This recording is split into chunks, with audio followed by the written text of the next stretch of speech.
कौन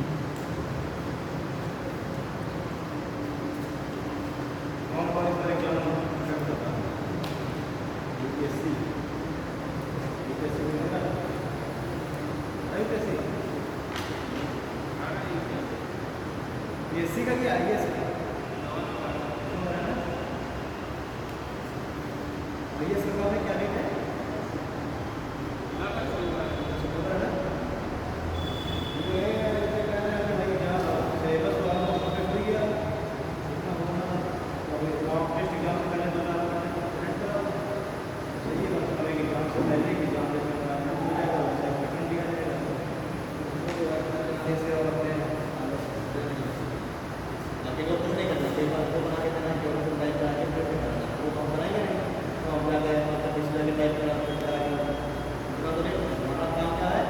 पेपर बना के दे दो और उस पेपर को बाकी प्रिंट कराओ, टाइप कराओ, वो सारी चीज़ें बना दिए तो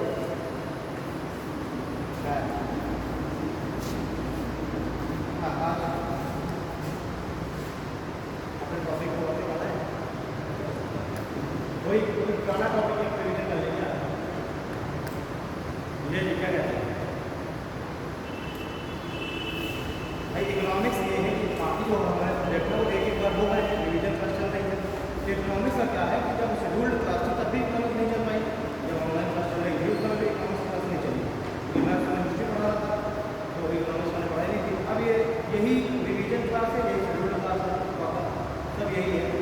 ये चाहे वो हमारे परेशान जो 50 लोग और आते हैं रेगुलर वाले, कि वही मुझे ऑनलाइन नहीं हमेशा वही होती है, ताकि आप लोगों में समझ शायद भी कोई नॉलेज नहीं आता तो ये आया कि पढ़े 30 मिनट में मैंने पढ़ा है ऑनलाइन है 30 मिनट में। क्या नाम था? विनोद भूषण आया बस काफ़ी है। तो एक्चुअली में मेरा एक स्टूडेंट यही है, देखा जाए प्रॉपर वे में, क्योंकि यही पढ़े पसंद है।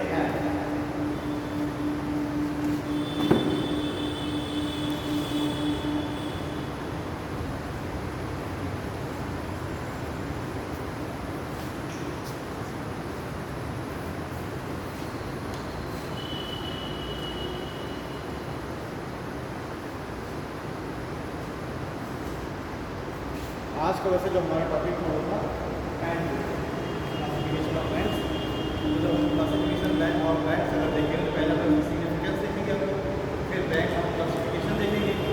क्लासिफिकेशन करने के बाद फिर हम देखेंगे कि जो एक बैंक है इसकी हिस्ट्री क्या है, को हिस्ट्री जानने आवश्यक है। अभी हम जान लेंगे तो बिफोर इंडिपेंडेंस बैंक को चलना पड़ेगा, आज़ादी के पहले क्या इसका इतिहास रहा, कैसे ये बैंक अस्तित्व में है, तो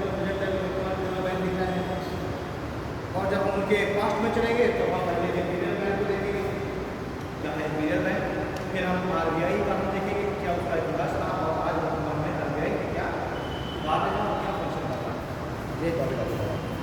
पहले तो मैं सोच रहा था इंडियन ज्योग्राफी पढ़ना चाहिए, बहुत दिन हो गए मुझे पढ़ना है।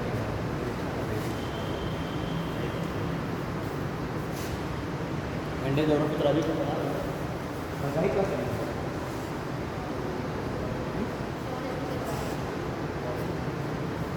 फॉरेस्ट के बारे में क्या पता था? बायोस्फीयर रिजर्व वगैरह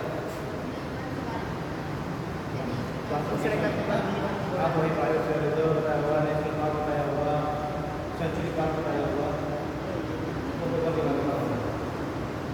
भाई जो फॉरेस्ट होता है टेक्स्ट में, जो मॉडल टेस्ट का जब हम क्लासिफिकेशन करते हैं तो एक तो आपके जो इस समय आ जाता है विस्तृत क्षेत्र है, सघन वन की श्रेणी में आ जाएगी, जिसमें आपके क्या क्या आते हैं बायोस्फीयर रिजर्व, चाहे बायोक्षेत्र, नेशनल पार्क और सेंचुरी पार्क। दूसरा ये जो आते हैं जो न्यूक्लियर हमको दिखते हैं, ये रोडों में जो हमको पेड़ पौधे दिखते हैं, तो इनको हम लोग कवर करते हैं। तो हमारा जो 70 से 80% जो एरिया वो ऐसे घिरा हुआ है, तो फॉरेस्ट रिजर्व का है, नेशनल पार्क, सेंचुरी पार्क और बायोस्फीयर कभी अलग से तो ये क्योंकि बायोस्फीयर रिजर्व से क्वेश्चन हो सकता है, कौन सा बायोस्फीयर रिजर्व कहाँ पर निकला होता है, तो हम लोग देखेंगे बायोस्फीयर रिजर्व और नेशनल पार्क में अंतर क्या होता है। Basic biosphere reserve, national park और सेंचुरी पार्क में बेसिक डिफरेंस है। इंडियन जियोग्राफी में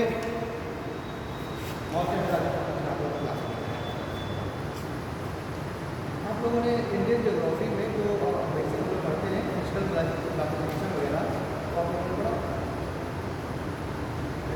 geographical classification, physical classification, physical division of India, भौतिक विभाजन में उसमें हम लोग मैंने एक क्लास नहीं मैं देख भी चुका हूँ। इस समय ये नया वाला बैच पहले रजिस्ट्रेशन हो गया, फिर जब दूसरा बैच का जब रजिस्ट्रेशन हुआ था मेरे ख्याल से मार्च में, उस समय मैंने 1 या 2 क्लासें इंडियन ज्योग्राफी ली थी और उस समय हमने टॉपिक स्टार्ट किया था इस फिजिकल डिवीजन के, भौतिक विभाजन। किसी को याद है फिजिकल डिवीजन मैंने पढ़ाया था, भारत का भौतिक विभाजन इंडियन ज्योग्राफी का, ये बिल्कुल टॉपिक की स्टार्टिंग है। भौतिक विभाजन हम लोग पढ़ते हैं जो हमारा जैसे इंडिया है,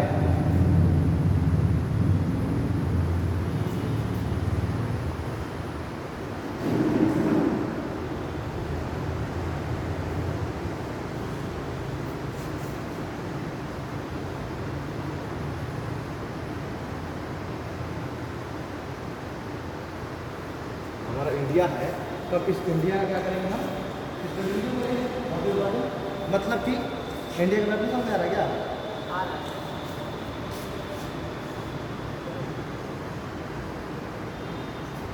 ठीक, हमारा इंडिया है तो इस इंडिया का अगर हम फिजिकल डिवीजन करेंगे तो फिजिकल डिवीजन कैसे करते हैं भाई? जो चीज़ हमको स्थल खंड में जो हमारा ये क्या है, जो इसमें स्थल में हमको जो चीज़ें हमको दिख रही हैं, अगर आप यहाँ से लेकर के दिल्ली तक जाएँ या फिर मैं कह रहा हूँ यहाँ से हम कन्याकुमारी जाएँ तो आपको जो भी इस बात आपको दिखेंगी, आपको बीच के सतह पर जो भी इस आकृतियाँ दिखेंगी पृष्ठ के ऊपर, वो सभी क्या हो जाएंगी, वो सभी उन सभी को हम क्या बोलेंगे कि प्राकृतिक विभाजन का सारे आधार हो जाएंगे। जब हम प्राकृतिक विभाजन करेंगे मान लीजिए अपने पृथ्वी का, तो हमें क्या क्या हमको देखने को मिलेगा, क्या क्या भौतिक स्वरूप हमको देखने के लिए मिलते हैं इस स्थल खंड के ऊपर। आपको माउंटेन्स दिखते हैं, वो क्या है, प्राकृतिक तो है ना, ठीक है, आपको माउंटेन्स दिखते हैं, आपको प्लेट्यूज दिखते हैं, आपको मैदान दिखेंगे, प्लेन, आपको क्या दिखेंगे, ओशियन दिखेंगे, आपको कोस्टल प्लेन दिखेंगे, तटीय मैदान, ठीक है, आपको ड्रिफ्ट वैलीज दिखेंगी, आपको ग्लेशियर दिखेंगे, यही सब चीज़ें आपको दिखते हैं। और क्या इसके अलावा आपको दिखता है क्या? तो अगर हम करेंगे पृथ्वी का भारत का हम उसका डिवीजन करेंगे तो बस ये जो सारी आकृतियाँ हैं ना, ये सारी जो प्राकृतिक चीज़ें दी हुई हैं प्रकृति ने, इसी के अनुसार हम भारत को विभाजन कर देंगे। मतलब एक शेड्यूल हमें पढ़ने के लिए सिस्टमैटिक वे में हम क्या करते हैं, इसको यहाँ से प्रीलिम्स में क्वेश्चन इन टॉपिक से आता ही आता है, श्योर आता है, ये क्वेश्चन पाने ना 100% एक क्वेश्चन पाने। तो अब अगर हम क्या करें कि भारत का अगर हमें भारत को पढ़ना है सिस्टमैटिक वे में, तो हम सबसे पहले क्या करते हैं, फिजिकल डिवीजन कर लेंगे। और जब हम फिजिकल डिवीजन करेंगे तो हम क्या करेंगे, सबसे पहले तो हम फिजिकल डिवीजन में अगर हम भारत का मैप है और अगर आपको ये कह दिया जाए कि आप इंदिरा कॉल से लेकर के और आप कन्याकुमारी तक आप जाइए, इंदिरा कॉल से लेकर के और आप कन्याकुमारी तक आप जाइए। इंदिरा कॉल क्या आपकी चिड़िया का नाम पता है? भारत के सबसे उत्तरी बिंदु क्या कहते हैं हम? इंदिरा कॉल कहते हैं, ठीक है। और सबसे दक्षिणी बिंदु क्या होता है? देखिए इंदिरा पॉइंट, देखिए इसमें भी थोड़ा सा डिफरेंस है, इसमें भी डिफरेंस है। इंदिरा पॉइंट कहीं कहीं आपको कन्याकुमारी में लिखा हुआ मिलेगा, क्या डिफरेंस है बस ये है आपका कन्याकुमारी सबसे दक्षिणी, ठीक है। यहाँ पर है आपके अंडमान निकोबार द्वीप समूह और यहाँ पर है आपका इंदिरा पॉइंट, जिसको क्या बोलते हैं, पिग्मेलियन पॉइंट या पार्शियल पॉइंट। अगर आपके एग्जाम में कभी पूछ लिया जाए कि मुख्य भूमि पर स्थित भारत का सबसे दक्षिणी बिंदु, मुख्य भूमि पर मेन लैंड, तो कौन सा हो जाएगा? कन्याकुमारी। कौन सा हो जाएगा? कन्याकुमारी, जो कि 8 डिग्री 4 मिनट कोऑर्डिनेट पर स्थित है। 8 डिग्री 4 मिनट कोऑर्डिनेट पर, मतलब कौन सी अक्षांशीय रेखा इससे गुजरेगी? लगभग 8वीं अक्षांशीय रेखा इसके तरह से गुजरती है, ये बात समझ में आती है। और अगर आपको कह दिया जाए कि भारत का सबसे दक्षिणी बिंदु, तो कौन सा हो जाएगा? पिग्मेलियन पॉइंट, जो कि दक्षिणी निकोबार में स्थित है, जो कि कहाँ स्थित है? जो कि जिसको हम दक्षिणी निकोबार पर कहेंगे, ग्रेट निकोबार, उसमें स्थित है। कौन सा पॉइंट हो जाएगा वो? इंदिरा पॉइंट है, पिग्मेलियन पॉइंट। लेकिन आजकल अस्तित्व में नहीं है, क्योंकि 2004 के सुनामी में उसका अस्तित्व खत्म हो गया। ठीक है, जो कहाँ स्थित है, जो स्थित है इस ग्रेट निकोबार के बिल्कुल दक्षिणी बिंदु में, और इसका कोऑर्डिनेट है 6 डिग्री 4 मिनट। है बहुत ही बारीक आंसर, देखिए यहाँ पर कंफ्यूजन हो रहा है। आपको देखना है मेन लैंड पूछ रहा है या फिर पूछ रहा है कि भारत का सबसे दक्षिणी। अगर मेन लैंड लगा दिया तो कन्याकुमारी, जो कि 8 डिग्री 4 मिनट, और सबसे दक्षिणी 6 डिग्री 4 मिनट, जो कि कहाँ स्थित है, ग्रेट निकोबार के ऊपर हिमालयन पॉइंट पर। आजकल तो नहीं कोई सुबह सुनाने का। ठीक है, तो यहाँ पर बात कर रहे हैं हम कि अगर हम इंदिरा कॉल से कन्याकुमारी तक जाएंगे तो हमको भारत में क्या क्या देखने के लिए मिलेगा। सबसे पहले यहाँ पर हमको बहुत सारी पर्वत संरचनाएं देखने के लिए मिलती हैं, बहुत सारी पर्वत संरचनाएं देखने के लिए मिलती हैं। विजय जी बोर तो नहीं हो रहा है, पढ़ चुके नहीं हो, कोई समस्या तो नहीं है, बोर हो रहा है बताओ, नया क्लास में आए। ठीक है, इसको पढ़ा लें। आज के पूरे टॉपिक में हम लोग बहुत ही स्पीड के साथ पढ़ेंगे, तो आज ही हम लोग इस पूरे टॉपिक को कंप्लीट कर लेंगे। ठीक है, तो स्पीड में हमको पढ़ना है। तो क्या है, जब हम उत्तर से दक्षिण की ओर चलेंगे, सबसे पहले हमको देखने को मिलेगा विशाल पर्वत श्रृंखलाएं, जैसे हिमालय की विशाल पर्वत श्रृंखलाएं देखने को मिलेगी। तो फिजिकल डिवीजन में सबसे पहला पॉइंट क्या हो जाएगा, उत्तर भारत के हिमालयी क्षेत्र, उत्तर भारत के हिमालयी पर्वतीय क्षेत्र। ठीक है, अगर हिमालय का लिखता हूँ आप हिमालय नहीं लिखिए, फिर उत्तर भारत के पर्वतीय क्षेत्र, उत्तर भारत के पर्वतीय क्षेत्र। पहला तो क्लासिफिकेशन ये हो गया, पहला तो डिवीजन ये हो गया, उत्तर भारत के पर्वतीय क्षेत्र, जिसमें हमको ये सब भी देखने जो यहाँ पर हमको पर्वतीय क्षेत्र दिखेंगे, ये सारे हम देख लेंगे। उसके बाद जब हम उत्तर भारत के जो पर्वतीय क्षेत्र हैं उनसे हम और दक्षिण में आएंगे। भाई उत्तर दक्षिण पूर्व पश्चिम को समझ रहे हैं ना आप लोग, north south east and west, ये होते हैं डायरेक्शन। तो जब हम दक्षिण की ओर आएंगे उत्तर से, तो हमें पहले हिमालय पर्वतीय क्षेत्र दिखेंगे, उसके बाद हमको यहाँ पर दिखेगा ग्रेट प्लेन दिखेगा, ग्रेट प्लेन यानी कि उत्तर भारत के विशाल मैदान जहाँ हम बैठे हुए हैं। ठीक, सबसे पहले आपके पर्वतीय क्षेत्र हो गए, फिर उत्तर भारत के विशाल मैदान, जिसको हम कह सकते हैं गंगा ब्रह्मपुत्र सिंधु का मैदान, गंगा सिंधु और ब्रह्मपुत्र का मैदान। तो जब हम लोग ये वाला टॉपिक में आएंगे ग्रेट प्लेन में, तो उससे पहले हमको पढ़ना पड़ेगा ड्रेनेज सिस्टम, जिसमें हम लोग ब्रह्मपुत्र नदी तंत्र, सिंधु नदी तंत्र और गंगा नदी तंत्र पढ़ेंगे, जो कि भारत का लगभग 70% जो वाटर है वो इन्हीं 3 नदी तंत्र में से है। ठीक है, चलिए अब दूसरा क्लासिफिकेशन हो गया आपका उत्तर भारत का विशाल मैदान, उत्तर भारत का विशाल मैदान। थर्ड पॉइंट कौन सा होगा, पहला क्लासिफिकेशन हो गया उत्तर भारत के पर्वतीय क्षेत्र, दूसरा क्लासिफिकेशन उत्तर भारत के विशाल मैदान, और तीसरा क्लासिफिकेशन क्या हो जाएगा, प्रायद्वीपीय भारत के पठारी क्षेत्र। प्रायद्वीपीय भारत के पठारी क्षेत्र, ये हमारा क्या है, ये पेनिनसुलर इंडिया है, प्रायद्वीपीय भारत, पेनिनसुलर होता क्या, पेनिनसुलर प्रायद्वीप, प्रायद्वीप क्या होता है, पेनिनसुलर, पेनिनसुलर प्रायद्वीप, नाम तो कभी सुने होगा ना, प्रायद्वीपीय भारत, नाम कभी नहीं सुना। पेनिनसुलर क्या होता है, अनुराधा जी क्या नाम है, मुकेश। इसीलिए देखो पेनिनसुलर में नहीं पता, अचानक से मैंने पूछ के एक बार देखते हैं, देखिए अच्छा वो पूछ रहे तो इन लोगों के पेनिनसुलर भी दिमाग में आता है। आप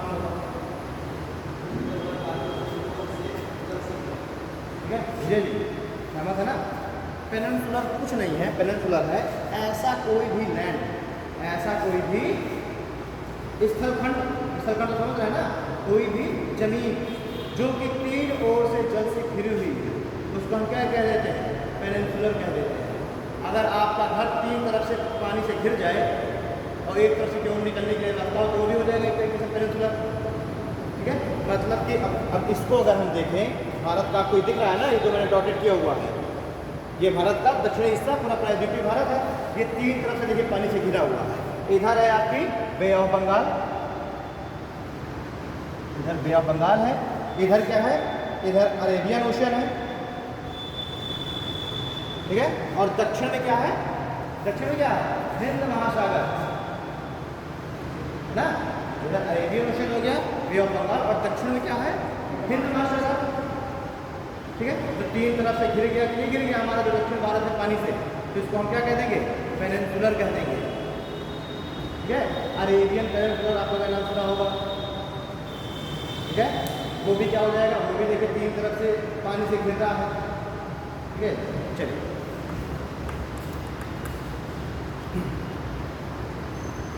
तो पहला पॉइंट हमारा हो गया उत्तर भारत के पर्वतीय क्षेत्र, जिसमें हम लोग पढ़ेंगे पूरा हिमालय पढ़ेंगे, ट्रांस हिमालय पढ़ेंगे, नॉर्थ ईस्ट की जो भी पहाड़ियाँ हम लोग सब पढ़ेंगे। उसके बाद दूसरा जब पॉइंट हम देखेंगे उत्तर भारत के विशाल मैदान, तो उसमें हम देखेंगे भाभर, बांगर, कादर, तराई, इसके मैदान हम लोग देखेंगे, ठीक है। ये क्या है, कलर क्या है, ये सारी देखेंगे क्या इस होती है, ठीक है। उसके बाद फिर हम उसमें देखेंगे ड्रेनेज सिस्टम देखेंगे, ड्रेनेज सिस्टम में हम लोग नदियों के बारे में पढ़ेंगे। उसके बाद थर्ड जो क्लासिफिकेशन है, फिजिकल डिवीजन है, वो क्या होगा, वो होगा दक्षिण भारत का प्रायद्वीपीय पठार, दक्षिण भारत का प्रायद्वीपीय पठार। हमारा जो दक्षिणी जो भारत है वो पूरा का पूरा एक प्लेट्यू है, क्या है, जो हमारा दक्षिणी भारत है पूरा का पूरा एक पठार है, पूरा दक्षिणी भारत, चाहे वो आंध्र प्रदेश हो, चाहे तेलंगाना हो, चाहे तमिलनाडु हो, ये सारा का सारा एक पठार पर स्थित है, राइट।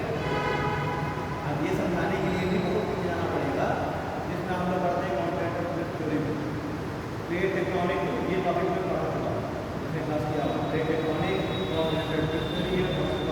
कि किस तरीके से ये पठार अस्तित्व में आए। जो हमारा मेन लैंड है, जो हमारी मुख्य भूमि है भारत की, वो सिर्फ और सिर्फ इतनी ही है, जो हमारी भारत की मुख्य भूमि है वो इतनी ही है, यही केवल हुआ करती थी। और ये अलग हुआ करता था, ये वाला हिस्सा, ये ज़्यादा मैंने खींच दिया, ये इतना, ठीक है। तो ये वाला जो हिस्सा है ना, जहाँ हम लोग बैठे हुए हैं, ये पहले अस्तित्व में था ही नहीं, आज से कुछ लाख साल पहले के, ये अस्तित्व में था ही नहीं, ये बाद में सब, ठीक है। अब ये बाद में कैसे बना हुआ है, वो जब हम ड्रेनेज वगैरह पढ़ेंगे तो कहने के बाद क्या है यहाँ पर, सीधे साफ समझिए। थर्ड, किसी को कोई समस्या अगर आ रही हो, बोरियत लग रही हो, तो भाई बता देता हूँ, क्योंकि मैं पढ़ाते हुए चल रहा हूँ, तो मैं ये एक्सपेक्ट करूँगा कि आप लोगों को साथ में समझते हुए आती जाए चीज़ें। हम भी मेहनत करें, कौन बिना तो जस्टिफाई नहीं करता। थर्ड क्लासिफिकेशन क्या हो गया, दक्षिण भारत का प्रायद्वीपीय पठार। और उस दक्षिण भारत के प्रायद्वीपीय पठार को जब हम पढ़ेंगे, तो उसमें हम लोग पढ़ेंगे पश्चिमी घाट, पढ़ेंगे पूर्वी घाट, ठीक है, पढ़ेंगे हम लोग कोयम्बटूर का पठार, छोटा नागपुर का पठार, बुंदेलखंड का पठार, बघेलखंड का पठार, मेवाड़ का पठार, काठियावाड़ का पठार, जितने भी प्लेट्यूज हैं, छत्तीसगढ़ का पठार, दंडकारण्य का पठार, ये सारे के सारे पठार हम किसमें पढ़ लेंगे, इस वाले टॉपिक में। देखने के लिए तो केवल एक ही टॉपिक चल रहा है, फिजिकल डिवीजन ऑफ इंडिया, लेकिन उसके अंदर आपके इंडियन ज्योग्राफी का 70% एरिया कवर कर जाता है, ठीक। फिर आपका जो केवल बचता है आपका ट्रांसपोर्टेशन, एग्रीकल्चर, इंडस्ट्री, ये सब पॉपुलेशन, सेंसस, ये सब चीज़ें केवल आपकी बचती है बाद में। तो वो फिर अगर इससे हो जाता है, मतलब आपका इंडियन ज्योग्राफी का 70% वहाँ से रिलेटेड हो जाएगा ना, और इसी में थर्ड क्लासिफिकेशन हो गया। चौथा फिजिकल डिवीजन में क्या आ जाता है आपका, कोस्टल प्लेन और आइलैंड। कोस्टल प्लेन मीन्स तटीय मैदान, और आइलैंड मीन्स द्वीप समूह, ठीक है। तो चौथा क्लासिफिकेशन क्या हो गया, तटीय मैदान एंड द्वीप समूह, चौथा डिवीजन ये हो गया। अब तटीय मैदान मतलब आप लोगों ने बहुत सारा नाम सुना होगा, मालाबार तट, कोरोमंडल तट, रॉयल सीमा तट, उत्तरी सरकार, है ना, कनारी तट, ये सब नाम सुनेंगे नहीं सुने। तो इन सभी तटों के बारे में हमको पढ़ना होगा, जब ये फोर्थ टॉपिक पढ़ेंगे इसका, कोस्टल प्लेन, तटीय मैदान, यानी कि ये जो हमारे स्टेट्स हैं, इन स्टेट की तटीय मैदान आपके टाइम होता है, तटीय मैदान, तटीय मैदान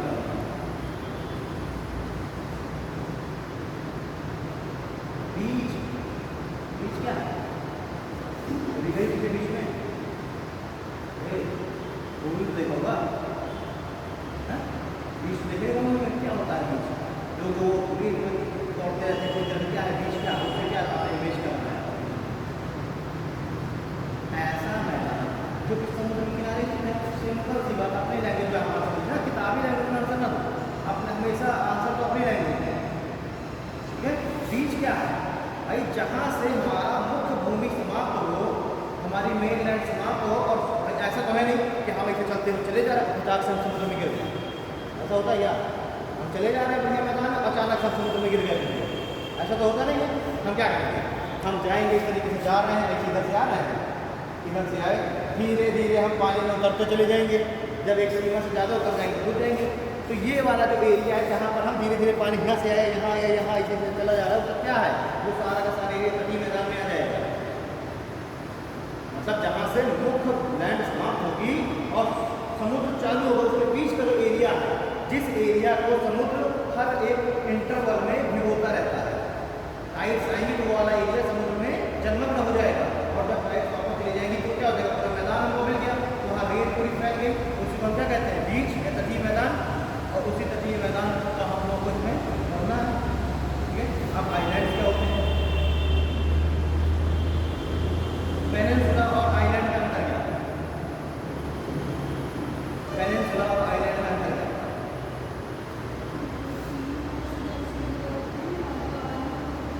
जो चारों ओर से से गिरा वो तटीय मैदान हो गए, है ना?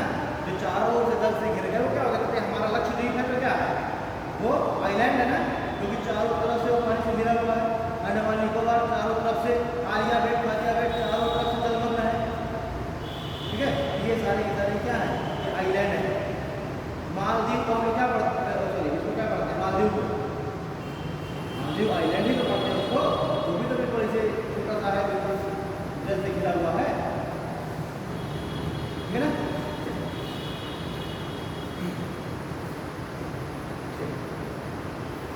तो हमको ये 4 टॉपिक पढ़ने इस फिजिकल डिवीजन के लिए, और एग्जाम के लिए आप समझ पढ़ सकते हैं। जो आपके जो वनडे एग्जाम जो होते हैं उसमें 2 से 3 क्वेश्चन है, यहाँ से अदर वगैरह किसी आपको दिया है क्या? तो आगे देखो इससे क्वेश्चन है कि नहीं है। जियोग्राफी में अगर क्वेश्चन हो इससे तो आपको होगा, मैंने देखा नहीं paper but I am sure कि इससे क्वेश्चन जरूर होगा। मतलब जियोग्राफी क्वेश्चन नहीं है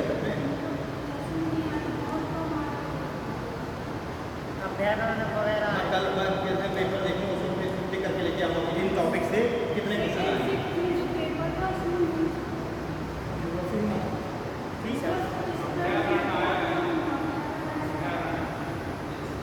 नेशनल पार्क तो एक नेशनल पार्क कुछ है ना, बट रिवर से भी क्वेश्चन आया होगा मेरे ख्याल से।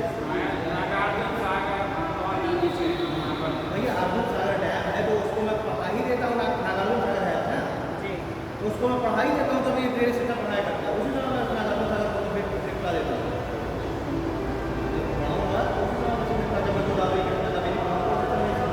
तो आखिरकार वो है टॉपिक इसी का, चाहे वो डैम है चाहे वो है, लेकिन टॉपिक किसका? ड्रेनेज सिस्टम का। ड्रेनेज सिस्टम में हमें नदी पढ़नी, नदी में होता है उद्देश्य परियोजना है मान, तो टॉपिक तो इसी का हो गया ना वो।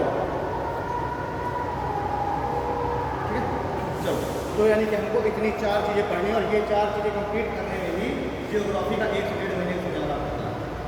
अगर आप बच्चे कंप्लीट करते हैं 1 महीने से 1.5 महीने से लगता है इसमें, जो क्लासेस 1.5 महीने से।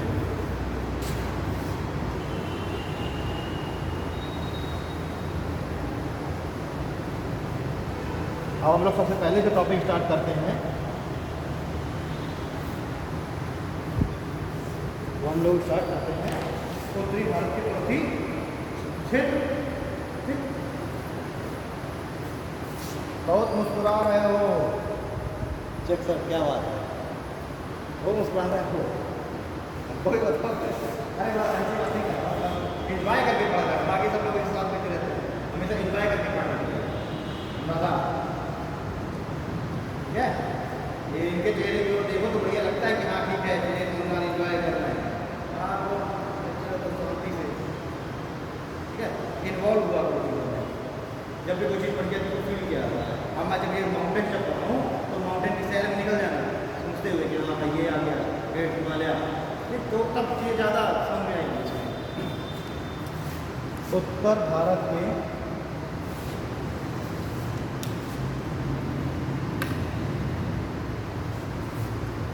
भारत के पर्वतीय क्षेत्र, मेरी थोड़ी सी राइटिंग समझने में आप लोगों को भले ही स्ट्रगल करना पड़ सकता है, जगह बोलता है उत्तर भारत के पर्वतीय क्षेत्र।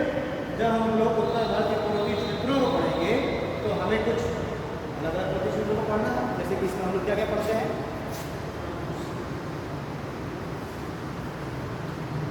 ट्रांस हिमालय पढ़ेंगे,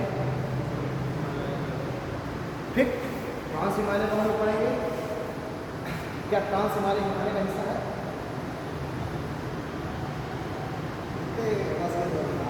ट्रांस का मतलब क्या होता है? पार। ट्रांस का मतलब क्या होता है? पार, यानी कि ट्रांस हिमालय क्या है? हमारे हिमालय के पार का क्षेत्र। ये हिमालय नहीं है, ये हिमालय के पार कोई एक माउंटेन रेंज है, वो है ट्रांस हिमालय, ठीक है, यानी कि पार हिमालय, हिमालय के उस पार। अब जब हम ट्रांस हिमालय में देखेंगे, ट्रांस हिमालय को भी हम क्लासिफिकेशन करते हैं, बांटते हैं हम लोग।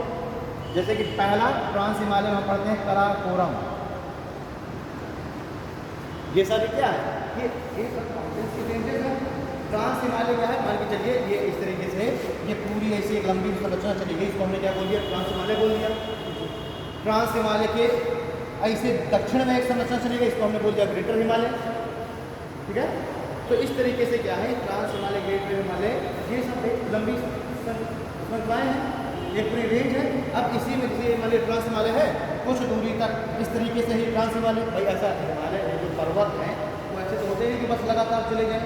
कभी कभी आप देखेंगे कुछ दूरी तक गए, 100-200 मीटर, उसके बाद कुछ दूरी का गैप हो जाता है, और फिर अचानक से रेंज चालू हो गई, फिर गैप हो गया 100-200 मीटर का बीच में, ऐसे गैप दिखते हैं ना। तो आप मान के चलिए इस तरीके से एक रेंज है, फिर एक रेंज इस तरीके से है, एक रेंज मान के चलिए ऐसे है, इस तरह से है, इस तरीके से अलग अलग रेंजेस हैं। इन सभी को हमने मिला करके क्या बोल दिया कि भैया ये ट्रांस हिमालय है। देखा है, ये सारे ट्रांस हिमालय है, लेकिन इनका नाम तो अलग अलग होगा ना, इन रेंजेस का नाम अलग अलग है, तो सारे ट्रांस हिमालय का हिस्सा, लेकिन इनकी क्या है? नहीं होता, सिंह परिवार है, तो सिंह परिवार, लेकिन क्या है उसमें पिताजी अलग होंगे, उनका अलग नाम है, बेटे का नाम अलग है, लेकिन सारे के सारे है क्या? सिंह परिवार के हिस्से, ठीक है। तो इसी तरीके से सारे के सारे हिस्से किसके हैं? ट्रांस हिमालय के, लेकिन इन सभी का क्या है? रेंजेस तो अलग अलग है। तो अब जब हम इनकी अलग अलग रेंजेस देखेंगे, तो पहली जो रेंज है उसको हम बोलेंगे कराकोरम। मान के चलिए ये है कराकोरम, सबसे नॉर्थ में, जो सबसे उत्तर में जो रेंज है, सबसे पहले जो रेंज है वो कहलाती है कराकोरम, ठीक है। उसके बाद कराकोरम के बाद हम देखेंगे, कराकोरम का हम दक्षिण में आएंगे तो हम देखेंगे लद्दाख। कराकोरम के दक्षिण में आ रहे हैं तो हम क्या देखेंगे? लद्दाख रेंज। लद्दाख के भी दक्षिण में है, मान के चलिए ये क्या है? जास्कर। और एक रेंज और है जो कि इस लद्दाख का ही बढ़ा हुआ हिस्सा माना जाता है इस तरीके से, बट बीच में क्या है? बीच में इसमें गैप आ चुका है। और ये गैप कैसे आया हुआ है? क्योंकि यहाँ से एक नदी आई है, इंडस नदी, और उसने इस गैप को काट दिया, ठीक है। इस रेंज से एक नदी आई है, इंडस नदी, सिंधु, जिसने यहाँ पर इसको रेंज को बीच से काट दिया है और हमको ये गैप दिख रहा है, क्लियर। तो इस रेंज का क्या नाम है जहाँ से इंडस नदी आ रही है? कैलाश, कैलाश, ठीक है। जो कैलाश मानसरोवर की यात्रा में जाते हैं वो कहाँ पर जाते हैं? इसी कैलाश रेंज में जाते हैं। बट ये जो कैलाश रेंज है वो पूरा का पूरा तिब्बत में स्थित है, ये है लद्दाख का ही बना हुआ हिस्सा, बल्कि सारी की सारी पूरी रेंज कहाँ स्थित है? तिब्बत में स्थित है।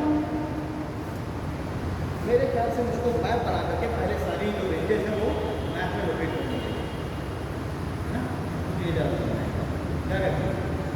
तुम्हारा नाम क्या है? सुमन, तुम्हारा नाम क्या है? हाँ, ठीक है,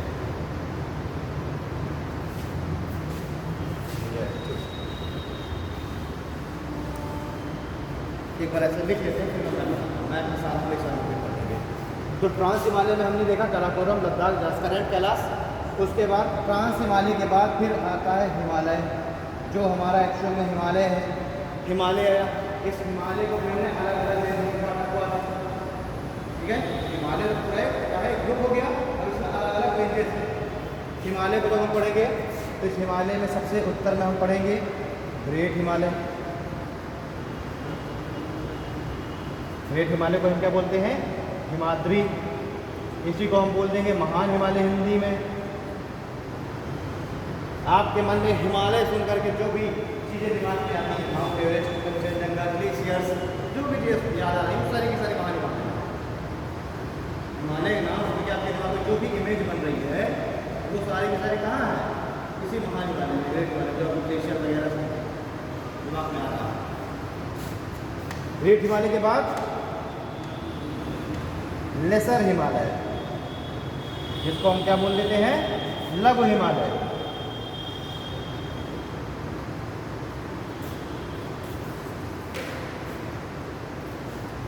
ग्रेट हिमालय, हिमाद्री यानी महान हिमालय, इसी को कभी कभी इसी को हम बोल देते हैं आंतरिक हिमालय।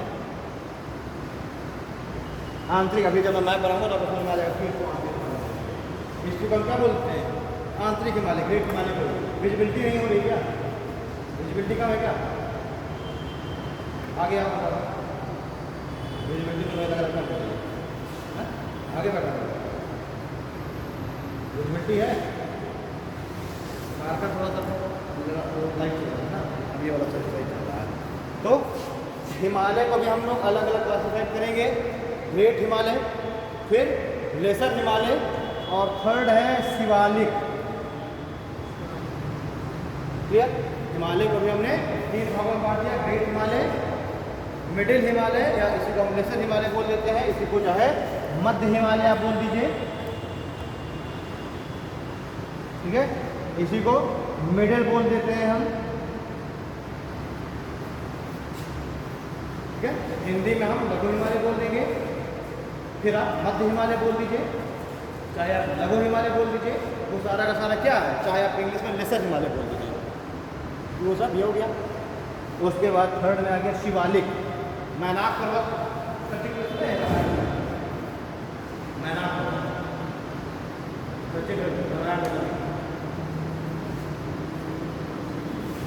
इस बार हमारे सभी देखना तो सुनना मैनाक। अरे यार, जब लंका से उठा के ले आते हैं हनुमान जी, उसके बैग को पकड़ के क्या नाम था उसका, शेर, वो क्या कहता, हिमालय में मैनाक पर्वत की श्रृंखलाओं में दिव्य जड़ी बूटियाँ हैं, उसको लेकर के उससे क्या होगा, लक्ष्मण जी का उपचार होगा, ठीक है। तो किसी का जिक्र होगा, तो वो कहाँ से, लंका से और आते हैं 3235 किलोमीटर उड़ करके, ठीक है, ये मैनाक पर्वत से पूरी जड़ी बूटियाँ लेनी है, ठीक है। और जब नहीं मिलता तो इसी मैनाक पर्वत के ही दूसरे को अपने साथ खा ले जाते हैं, ठीक। अब आप कहेंगे सर क्या ये मैनाक पर्वत ग्रेटर हिमालय का नहीं हो सकता, भैया नहीं हो सकता, क्योंकि ग्रेटर हिमालय की एवरेज है 6500 मीटर, 6500 मीटर एवरेज है, पूरी की पूरी बर्फ से ढकी हुई है। जब आज की डेट में पूरी की पूरी बर्फ से ढकी हुई है मोस्टली, तो जब बर्फ से ढकी है तो क्या उसमें कोई वनस्पति होगी, नहीं होगी, क्योंकि टेम्परेचर इतना कम है। उस समय आप 5-10 साल पहले, उस समय तो और ज़्यादा टेम्परेचर कम रहा होगा, देखा जाए तो उस समय तो ये पूरा का पूरा और ज़्यादा बर्फ से ढका रहा होगा। आजकल हम लोगों ने क्या किया है, आजकल हम लोगों ने टेम्परेचर उस समय के मुकाबले कम से कम तो 4 से 5 डिग्री सेल्सियस बढ़ा ही रखा होगा। जब हमने 1860 से अभी तक में 1.5 डिग्री सेल्सियस बढ़ा दिया, तो उस समय से आज हमने 4-5 डिग्री सेल्सियस बढ़ गया होगा, देखा जाए तो वैसे तापमान। तो कहने की बात क्या है, चाहे हम शिवालिक को कहें, चाहे हम बाह हिमालय कहें, बाह हिमालय, चाहे हम कहें मैनाक पर्वत, ये सारे के सारे क्या है, शिवालिक, ठीक है। तो जो हम लोग उत्तर भारत के विशाल पर्वतीय क्षेत्र देख रहे हैं, उसमें हमने पहला पॉइंट क्या देखा, ट्रांस हिमालय, दूसरा पॉइंट हमने देखा हिमालय, पहला हमने देखा ट्रांस हिमालय, फिर ट्रांस हिमालय के वो जो भी अवयव है वो सब हम बाद में देखेंगे। फिर हमने देखा हिमालय, हिमालय के अंतर्गत हमको क्या क्या पढ़ना है, ग्रेटर हिमालय, लघु हिमालय और शिवालिक। और थर्ड क्या होगा, थर्ड जो पॉइंट है वो होगा पूर्वोत्तर भारत के पर्वतीय पहाड़ी क्षेत्र, ठीक है। थर्ड इसका क्लासिफिकेशन क्या होगा, पर्वतीय क्षेत्रों का, पहला तो हो गया ट्रांस हिमालय, दूसरा हिमालय, और तीसरा पूर्वोत्तर भारत के जो हमारे नॉर्थ ईस्ट हैं, जो हमारे असम, अरुणाचल प्रदेश, मेघालय, मणिपुर, मिजोरम, नागालैंड, इन सब में जो छोटी छोटी पहाड़ियाँ हैं, रेंजेस हैं, उनके बारे में हमको पढ़ना है, क्योंकि वहाँ पर कुछ हिस्सा नॉर्थ ईस्ट में हिमालय का है और कुछ हिस्सा हमारा प्रायद्वीपीय पठार का भी है, कुछ हिस्सा प्रायद्वीपीय पठार का भी वहाँ पर विस्तृत है, कुछ हिमालय का भी तो ये जो पॉइंट है पूर्वोत्तर भारत के पर्वतीय एवं पहाड़ी क्षेत्र, ये हम देखेंगे, छिंदवाड़ा वाला उसका पॉइंट रहेगा। ठीक है, तो हम सारी देखेंगे, और हिस्ट्री वगैरह जो भी है। ये आपका उत्तर भारत के पर्वतीय क्षेत्र हो गया। अब इसमें चलिए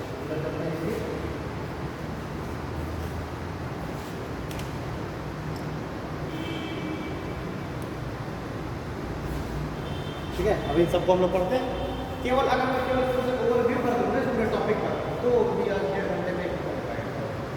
अगर आप इसके अंदर पढ़ेंगे तो सब देखेंगे। फिर यार शनिवार की क्लास तो वैसे भी स्क्रीन टेस्ट की रहती है और डिस्कशन की, और वो कभी होना नहीं है, तो बिना किसी अधिकारी को अगर डिस्कशन करें। अब हम जो है हम तुम्हें क्या जो है बोलेंगे, भाई कोई आए अधिकारी आए, हम कभी सफल नहीं है देखा जाए तो हम भाई उनको क्या जो है परमिशन देंगे। कोई अधिकारी है हमारे पास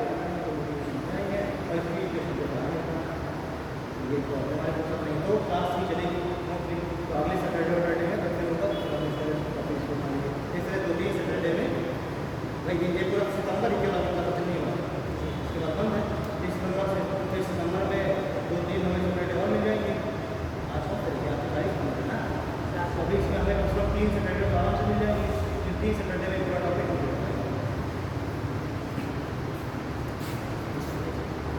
ठीक है। ये नोट हो गया ना, नोट हो गया। आप देखो जरा सा,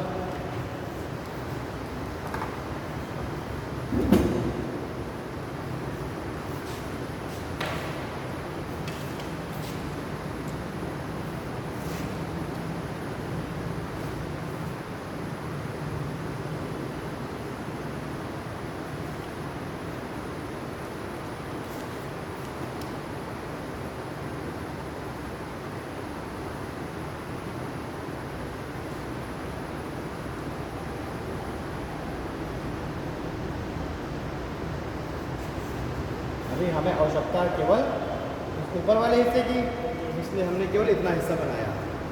ठीक है, हम भी ऊपर वाले पढ़ रहे हैं, इसलिए हमने केवल ऊपर का हिस्सा बना लिया।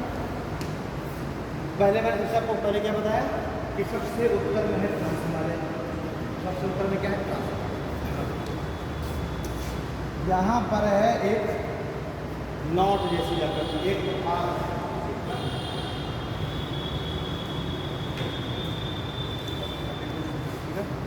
एक यहाँ पर क्या है, एक नॉट जैसी आकृति है, मतलब कि एक गांठनुमा आकृति है। एक पठार है और इस पठार का नाम है पामीर का पठार। क्या नाम है? पामीर का पठार, जिसको क्या बोलते हैं, विश्व की छत बोलते हैं। एवरेज हाइट इसकी 5000 मीटर है। क्लियर? पामीर का पठार है। इस पामीर के पठार से कुछ रेंजेस निकलती हैं।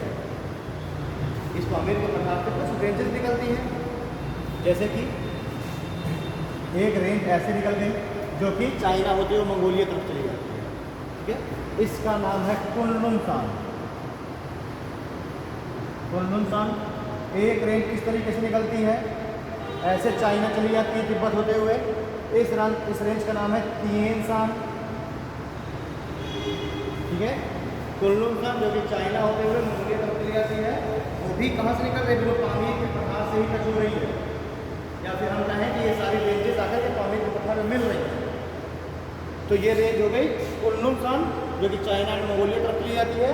ये जो रेंज है जो कि हमारे अक्साई चीन वाले छोटे से क्षेत्र को होते हुए चाइना और तिब्बत में विस्तृत है, तिब्बत में चाइना ही है, तो इसको हम क्या कहते हैं, तिएन-सान। इसी तरीके से एक रेंज इस तरीके से इधर की ओर निकलती है। इसका आप लोगों ने बहुत नाम सुना होगा, हिंदुकुश।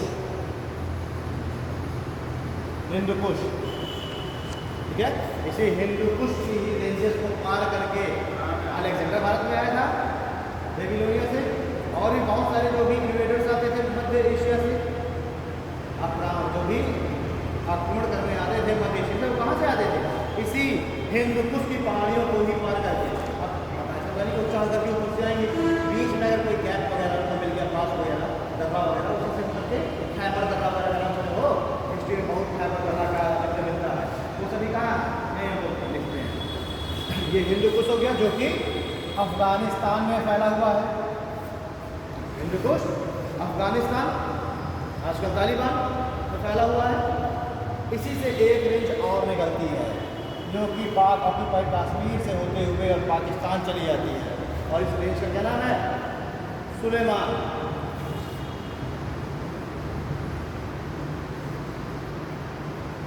इस रेंज का क्या नाम है? सुलेमान, जो कि हमारे पियोके वाले क्षेत्र में होते हुए कहाँ चली जाती है? पाकिस्तान चली जाती है। ठीक है, इसी सुलेमान का थोड़ा सा विस्तार और है जो कि पाकिस्तान में है, और इसको हम बोलते हैं किरथार। किरथार,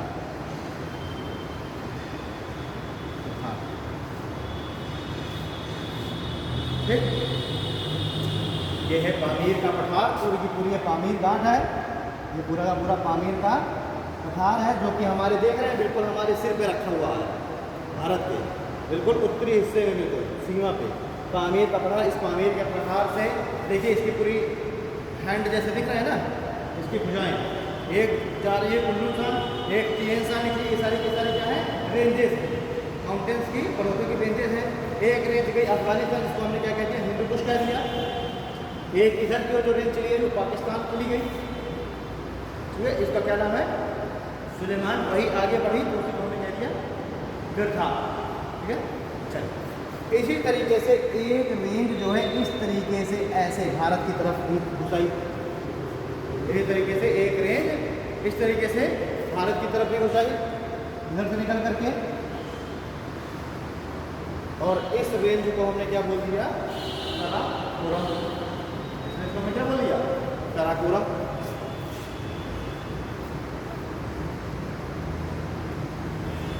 ठीक है, काराकोरम के दक्षिण में ही एक रेंज इस तरीके से है, इस रेंज को हमने बोल दिया लद्दाख। ठीक, पर ये रेंज जो काराकोरम है बिल्कुल पामीर के पठार से टच होकर के आ रही है, इसको हमने बोल दिया काराकोरम रेंज। ऐसी काराकोरम के देखिए दक्षिण में एक रेंज है जिसका नाम है लद्दाख रेंज, ठीक है।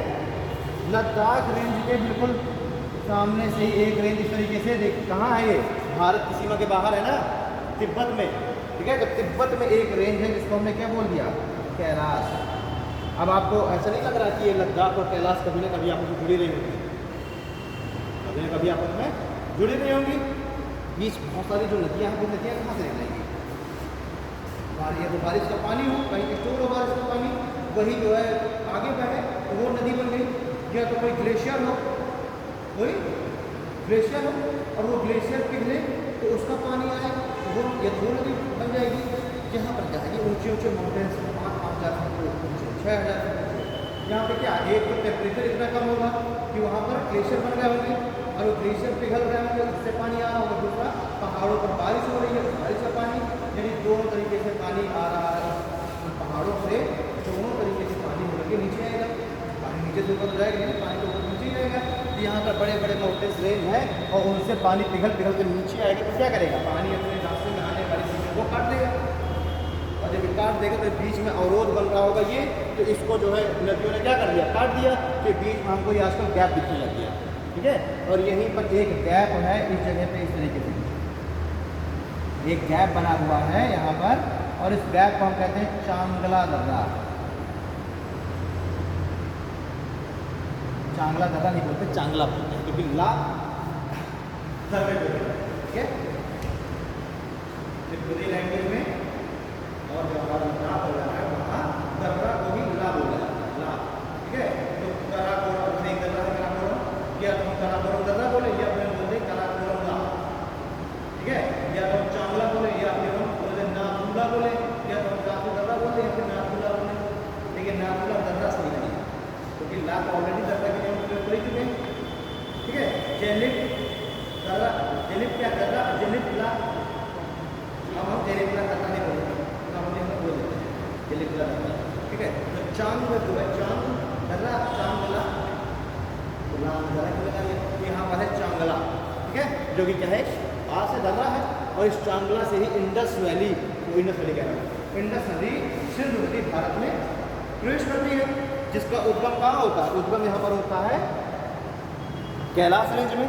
कैलाश रेंज में ग्लेशियर है चेमायुंगडुंग ग्लेशियर, उस चेमायुंगडुंग ग्लेशियर से क्या निकलती है? सिंधु नदी निकलती है। नीचे उस चेमायुंगडुंग ग्लेशियर का पानी पिघल के नीचे आएगा। नीचे एक झील बनी हुई है जिसका नाम है सिंगी खंबा। उस सिंगी खंबा में पानी स्टोर हुआ, वहाँ से पानी फिर आगे बढ़ा, और जब उस सिंगी खंबा से पानी आगे बढ़ा तो उसका नाम क्या पड़ गया? सिंधु नदी।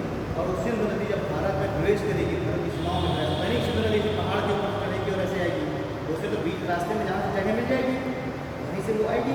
यहाँ पर एक पास जिसका नाम है चांगला, ठीक है, और चांगला पास से सिंधु नदी भारत में प्रवेश की।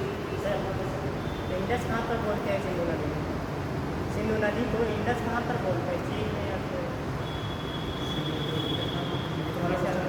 ये जो क्वेश्चन एग्जाम में आता है वो आपको दिया है, ठीक है भाई। ये क्या है कि तुरंत तिब्बत से निकली, और ये तिब्बत से निकलने के बाद इसीलिए भारत में प्रवेश कर जाती है, और भारत से होते हुए प्रदेश एकमात्र जिला होते हुए नदी से चली जाती है पाकिस्तान में, ठीक है। और पाकिस्तान में जाकर के अन्य जो नदियाँ मिली, इसका क्वेश्चन ये नहीं होता कि उसको पाकिस्तान को चाइना में क्या बोलते हैं, पाकिस्तान में क्या बोलते हैं। पाकिस्तान में उसको सिंधु बोलते हैं, चाइना में बिल्कुल चेक नहीं है कि चाइना में क्या बोलते हैं, ठीक है। वो जो तुम्हारा क्वेश्चन है वो ब्रह्मपुत्र के लिए क्वेश्चन बना करता है कि ब्रह्मपुत्र को चाइना में क्या बोलते हैं, तिब्बत में क्या बोलते हैं, आंध्र प्रदेश में क्या बोलते हैं, असम में क्या बोलते हैं, बांग्लादेश में क्या बोलते हैं। तो ब्रह्मपुत्र के नाम में अलग है। इंडस का नाम का जिक्र कहीं भी नहीं किया कि इंडस को तिब्बत में क्या बोलते हैं, ठीक है।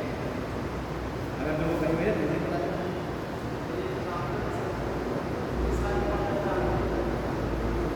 इस रात में पड़ेगा लद्दाख, जो यूनियन टेरिटरी लद्दाख है, उसी यूनियन टेरिटरी लद्दाख में है दर्रा चांगला, क्लियर। तो हमने कौन कौन से रेंज देख लिया? काराकोरम देख लिया, लद्दाख देख लिया, कैलाश देख लिया। इस लद्दाख रेंज के नीचे एक और इस तरीके से रेंज है, इस लद्दाख रेंज के नीचे इस तरीके से एक और रेंज है, और इस रेंज का नाम है जास्कर, ठीक। अब ये 4 रेंजें हो गई। हमने क्या किया? हमने इन चारों रेंजेस को मिला करके हमने नाम दे दिया ट्रांस हिमालय का, ठीक है। इन चारों रेंजेस को मिला करके हमने नाम दे दिया ट्रांस हिमालय का। अगर आपसे कहा जाए कि तिएनसान निम्न में से किसका हिस्सा है, ट्रांस हिमालय का, हिमालय का, शिवालिक का, इस तरह के ऑप्शन दे, आप क्या आंसर लगाएंगे? ट्रांस हिमालय, क्योंकि क्या है हिमालय के पार के क्षेत्र में, बट वो तिएनसान हमारी सीमा में नहीं है, भारत का हिस्सा नहीं, इसलिए हम उसको पढ़ती नहीं है। हमारी भारत की सीमा में क्या क्या है? काराकोरम, लद्दाख और जास्कर, इसलिए हम ट्रांस हिमालय के अंतर्गत हम उनकी कंसीडर करते हैं। जबकि देखा जाए तो ट्रांस हिमालय में तो तिएनसान भी आएगा, कुलुनसान भी आएगा, हिंदुकुश भी आएगा, सुलेमान भी आएगा, क्योंकि सारे के सारे हिमालय के पार के क्षेत्र हैं। समझ आ रही ना कि ट्रांस हिमालय अंदर नहीं क्या, लेकिन चूँकि हमारी सीमा में तीन ही चीज़ है, इसलिए हम हिंदी को पढ़ते हैं। आखिर का जो पामीर का पठार है वो भी ट्रांस हिमालय का ही हिस्सा है, पामीर का पठार भी ट्रांस हिमालय का ही हिस्सा है, ठीक।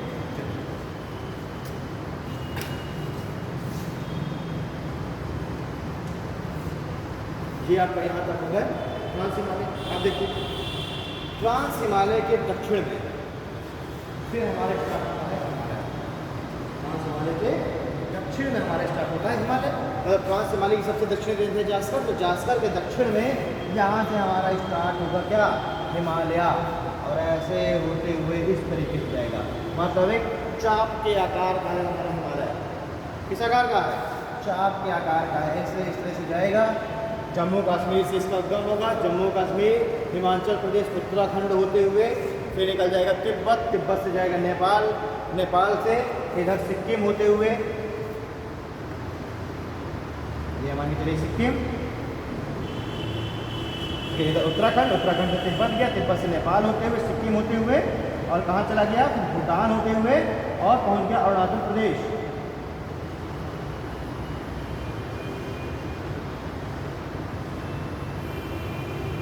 ये ठीक है, ये हमारा क्या है? ग्रेटर हिमालय है, चाप के आकार का है। अभी जो ग्रेटर हिमालय है ये तो ये भी हिमालय का हिस्सा है। फिर मैंने बताया कि हिमालय में ही पहली रेंज क्या है? ग्रेटर हिमालय। उसके बाद दूसरी रेंज कौन सी है? लघु हिमालय। ठीक है, देखिए लघु हिमालय किस तरीके से है? इस ग्रेटर हिमालय के दक्षिण में लघु हिमालय है, लेकिन लघु हिमालय हमको इस तरीके से कटी फटी आकृति में दिखता है, अलग अलग छोटी छोटी रेंजेस में दिखता है लघु हिमालय। जबकि ग्रेटर हिमालय हमको देखिए मैंने जो बनाया हुआ ग्रेटर हिमालय बिल्कुल से शतक बनाया हुआ है ना, कटा फटा नहीं दिख रहा, लगातार बनाया हुआ है। लेकिन लघु हिमालय क्या है? लघु हिमालय इस तरह से कटा फटा हमको दिखाई देता है, अलग अलग रेंजेस में हमको दिखाई देता है।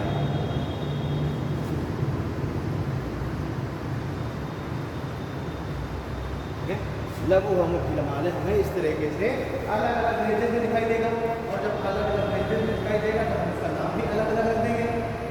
अब आपके यहाँ पे क्वेश्चन आना चाहिए सर आखिरकार ऐसा क्या है कि इतना ज़्यादा कटा दिखाई दे रहा है।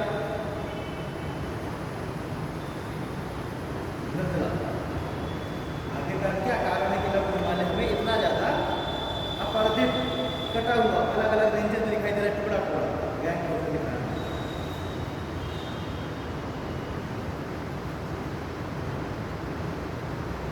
ठीक है जी।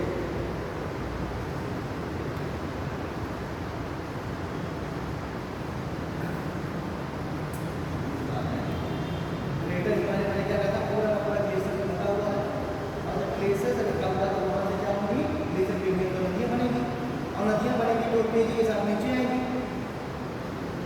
नदियाँ क्या करेंगी, तेजी के साथ नीचे आएंगी, आगे में तो नदियाँ बनेंगी।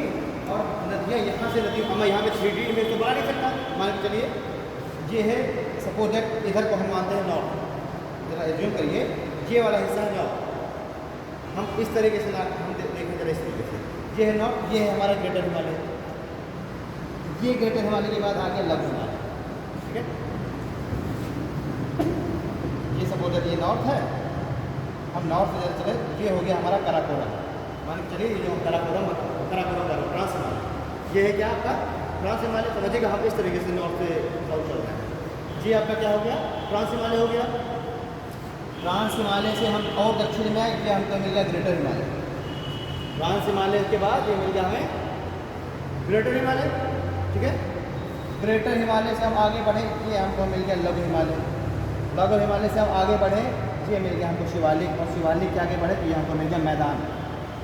ठीक है, मैदान से हम और आगे बढ़ेंगे, मैदान से हम आगे बढ़ते जाएंगे तो ये हमको मिल गया तटीय मैदान। देखते जाइएगा किस तरीके से चीज़ें हैं, ये हमको मिलने लग गया तटीय मैदान, और ये तटीय मैदान मिलने लगे तो ये हमको मिलने लग गया मग्न तट, और ये मग्न तट से आगे बढ़े तो ये हमको मिल गया सागर नितल। बस यही चीज़ हमको दिखती है अगर हम नॉर्थ से साउथ चले जाए, उत्तर से अगर हम दक्षिण चले जाए तो हमको क्या दिखेगा, उत्तर से अगर हम पामीर के घाट से हम कन्याकुमारी की तरफ चलें तो हमको पहले दिखेगा ट्रांस हिमालय। ट्रांस हिमालय को जैसे ही हम पार करके इसी तरह टूटफाट किया है तो हमको मिल जाएगा ग्रेटर हिमालय। देखने में ही लिख रहा है ग्रेटर हिमालय ट्रांस हिमालय से ऊपर, जहाँ ट्रांस हिमालय की एवरेज हाइट है 6000 मीटर, वहीं ग्रेटर हिमालय की एवरेज हाइट है 6500 मीटर। यानी कि ये जो हमारा ग्रेटर हिमालय है वास्तव में जो हिमालय है वो ट्रांस हिमालय से भी कहीं अधिक ऊँचा है, और जब इससे भी अधिक ऊँचा होगा तो ग्लेशियर ट्रांस हिमालय में ज़्यादा होंगे, और ट्रांस हिमालय में जब ग्लेशियर ज़्यादा होगा तो यहाँ से क्या होगा, अब यहीं पर क्या हो रहा है, मान के चलिए बादल है, बादलों ने यहीं पे बारिश कर दी, एक तो ग्लेशियर पिघल रहा है, दूसरी बात बारिश हो रही है, तो नदियाँ बनेंगी ना, तो नदियाँ क्या करेंगी, नदियाँ यहाँ की ओर भी बहेंगी, नदियाँ यहाँ की ओर भी बहेंगी। अब चूँकि जो पीछे की ओर नदियाँ बह रही हैं नुब्रा वगैरह है, हमें कोई लेना देना नहीं, क्योंकि वहाँ से और कम जा रही है, वहाँ पर हमें जियोग्राफी में केवल वही पोर्शन ध्यान देने हैं जहाँ पर मानव रहता है, जो मानव के लिए इम्पोर्टेंट है। ठीक है, अभी आपने मरुस्थल के बारे में बहुत ज़्यादा रिसर्च पढ़ी है ना, पढ़ोगे कोई मतलब नहीं है। आपने कभी अंटार्कटिका के बारे में बहुत ज़्यादा पढ़ा कि और हम ज़्यादा क्या देख लेते हैं कि हमारा वहाँ पर रिसर्च स्टेशन कौन सा, कौन कौन से कंट्री कौन पर क्या क्या अन्वेषण कर रहे हैं, बस उसके बारे में और कुछ चीज़ें पढ़ा अंटार्कटिका के बारे में, क्योंकि हमारे इंपॉर्टेंस नहीं रखता, क्योंकि वहाँ पर क्या मानवहीन है, और जियोग्राफी का मतलब ये है कि हमें क्या करना है, जिस जगह पर मानव रह रहा है उसका अध्ययन करना है। ठीक, तो यहाँ पर भी कुछ नदियाँ निकल रही होंगी, हमारा सबकी नहीं है, यहाँ पर नदियाँ आई। अब देखिए भाई नदी तो आ रही है, नदी क्या हो रही है, नदी ढाल से उतर रही है, ढाल से उतरेगी तो क्या करेगी, वो काटती हुए चली जाएगी रास्ते में जो भी उसको मिलेगा। नदी क्या कर रही है, रास्ते में जो भी मिल रहा है उसको काटते हुए चली आ रही है। तो जैसे ही ग्रेटर हिमालय से नदी निकली, इस तरीके से ग्रेटर हिमालय से नदी निकली, सामने पड़ गया लघु हिमालय, उसने क्या कर दिया, लघु हिमालय को काट दिया। नहीं नजला नजला नहीं भाई, यहाँ पर मान के चलिए ये है ग्रेटर हिमालय, ये है ग्रेटर हिमालय, यहाँ पर क्या हुआ, बारिश हुई, नदियाँ बनी, और जब नदियाँ बनेंगी तो नदी क्या करेंगी, ढाल की तरफ बनेंगी ना, और ढाल की तरफ आएंगी तो बहुत ज़्यादा गतिज ऊर्जा होगी, वेलोसिटी बहुत अधिक होगी तो गतिज ऊर्जा बहुत अधिक होगी, सीधा से कॉन्सेप्ट है। तो नदियाँ जैसे ही ढाल से नीचे उतरेंगी तो सामने अगर कोई चट्टान आ जाए, कोई पहाड़ आ जाए, कुछ भी आ जाए, नदी उसको क्या करेगी, तो काट देगी। यही सेम चीज़ यहाँ पर हुई, लघु हिमालय से नदियाँ निकल रही हैं, बहुत ज़्यादा हाई वेलोसिटी में, बहुत ज़्यादा गतिज ऊर्जा सामने पड़ के उसको लघु हिमालय गिरे, तो क्या करें उसने लघु हिमालय को काट दिया। अगर वास्तव में देखा जाए कि ये जो मैं बता रहा हूँ तो ये तो बच्चों को सिखाई हुई चीज़ है, वास्तव में क्या है कि ये सब क्या है, ये सब पूर्ववर्ती नदियाँ हैं। ग्रेटर हिमालय का पहले सबसे पहले उत्थान जो हुआ, सबसे पहले जो निर्माण हुआ वो होगा काराकोरम का। मुझे जैसी प्लेट टेक्टोनिक में प्लेट टेक्टोनिक सबसे पहले निर्माण हुआ काराकोरम, ठीक है। काराकोरम के बाद निर्माण हुआ ग्रेटर हिमालय का, काराकोरम के बाद निर्माण हुआ ग्रेटर हिमालय का।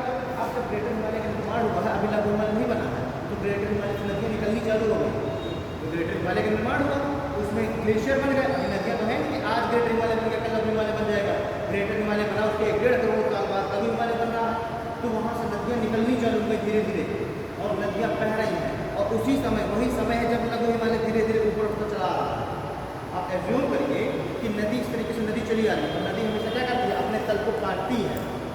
नदी हमेशा अपनी जो धोड़ी हो उसको गहरा करते हुए चलती है, काटते हुए चलती है, ठीक है। तो अब नदियाँ ऐसे निकल रही हैं और लघु हिमालय धीरे धीरे लघु हिमालय 1 साल में 1 सेंटीमीटर ऊपर उठ रहा है और उस जगह से नदी बह रही है।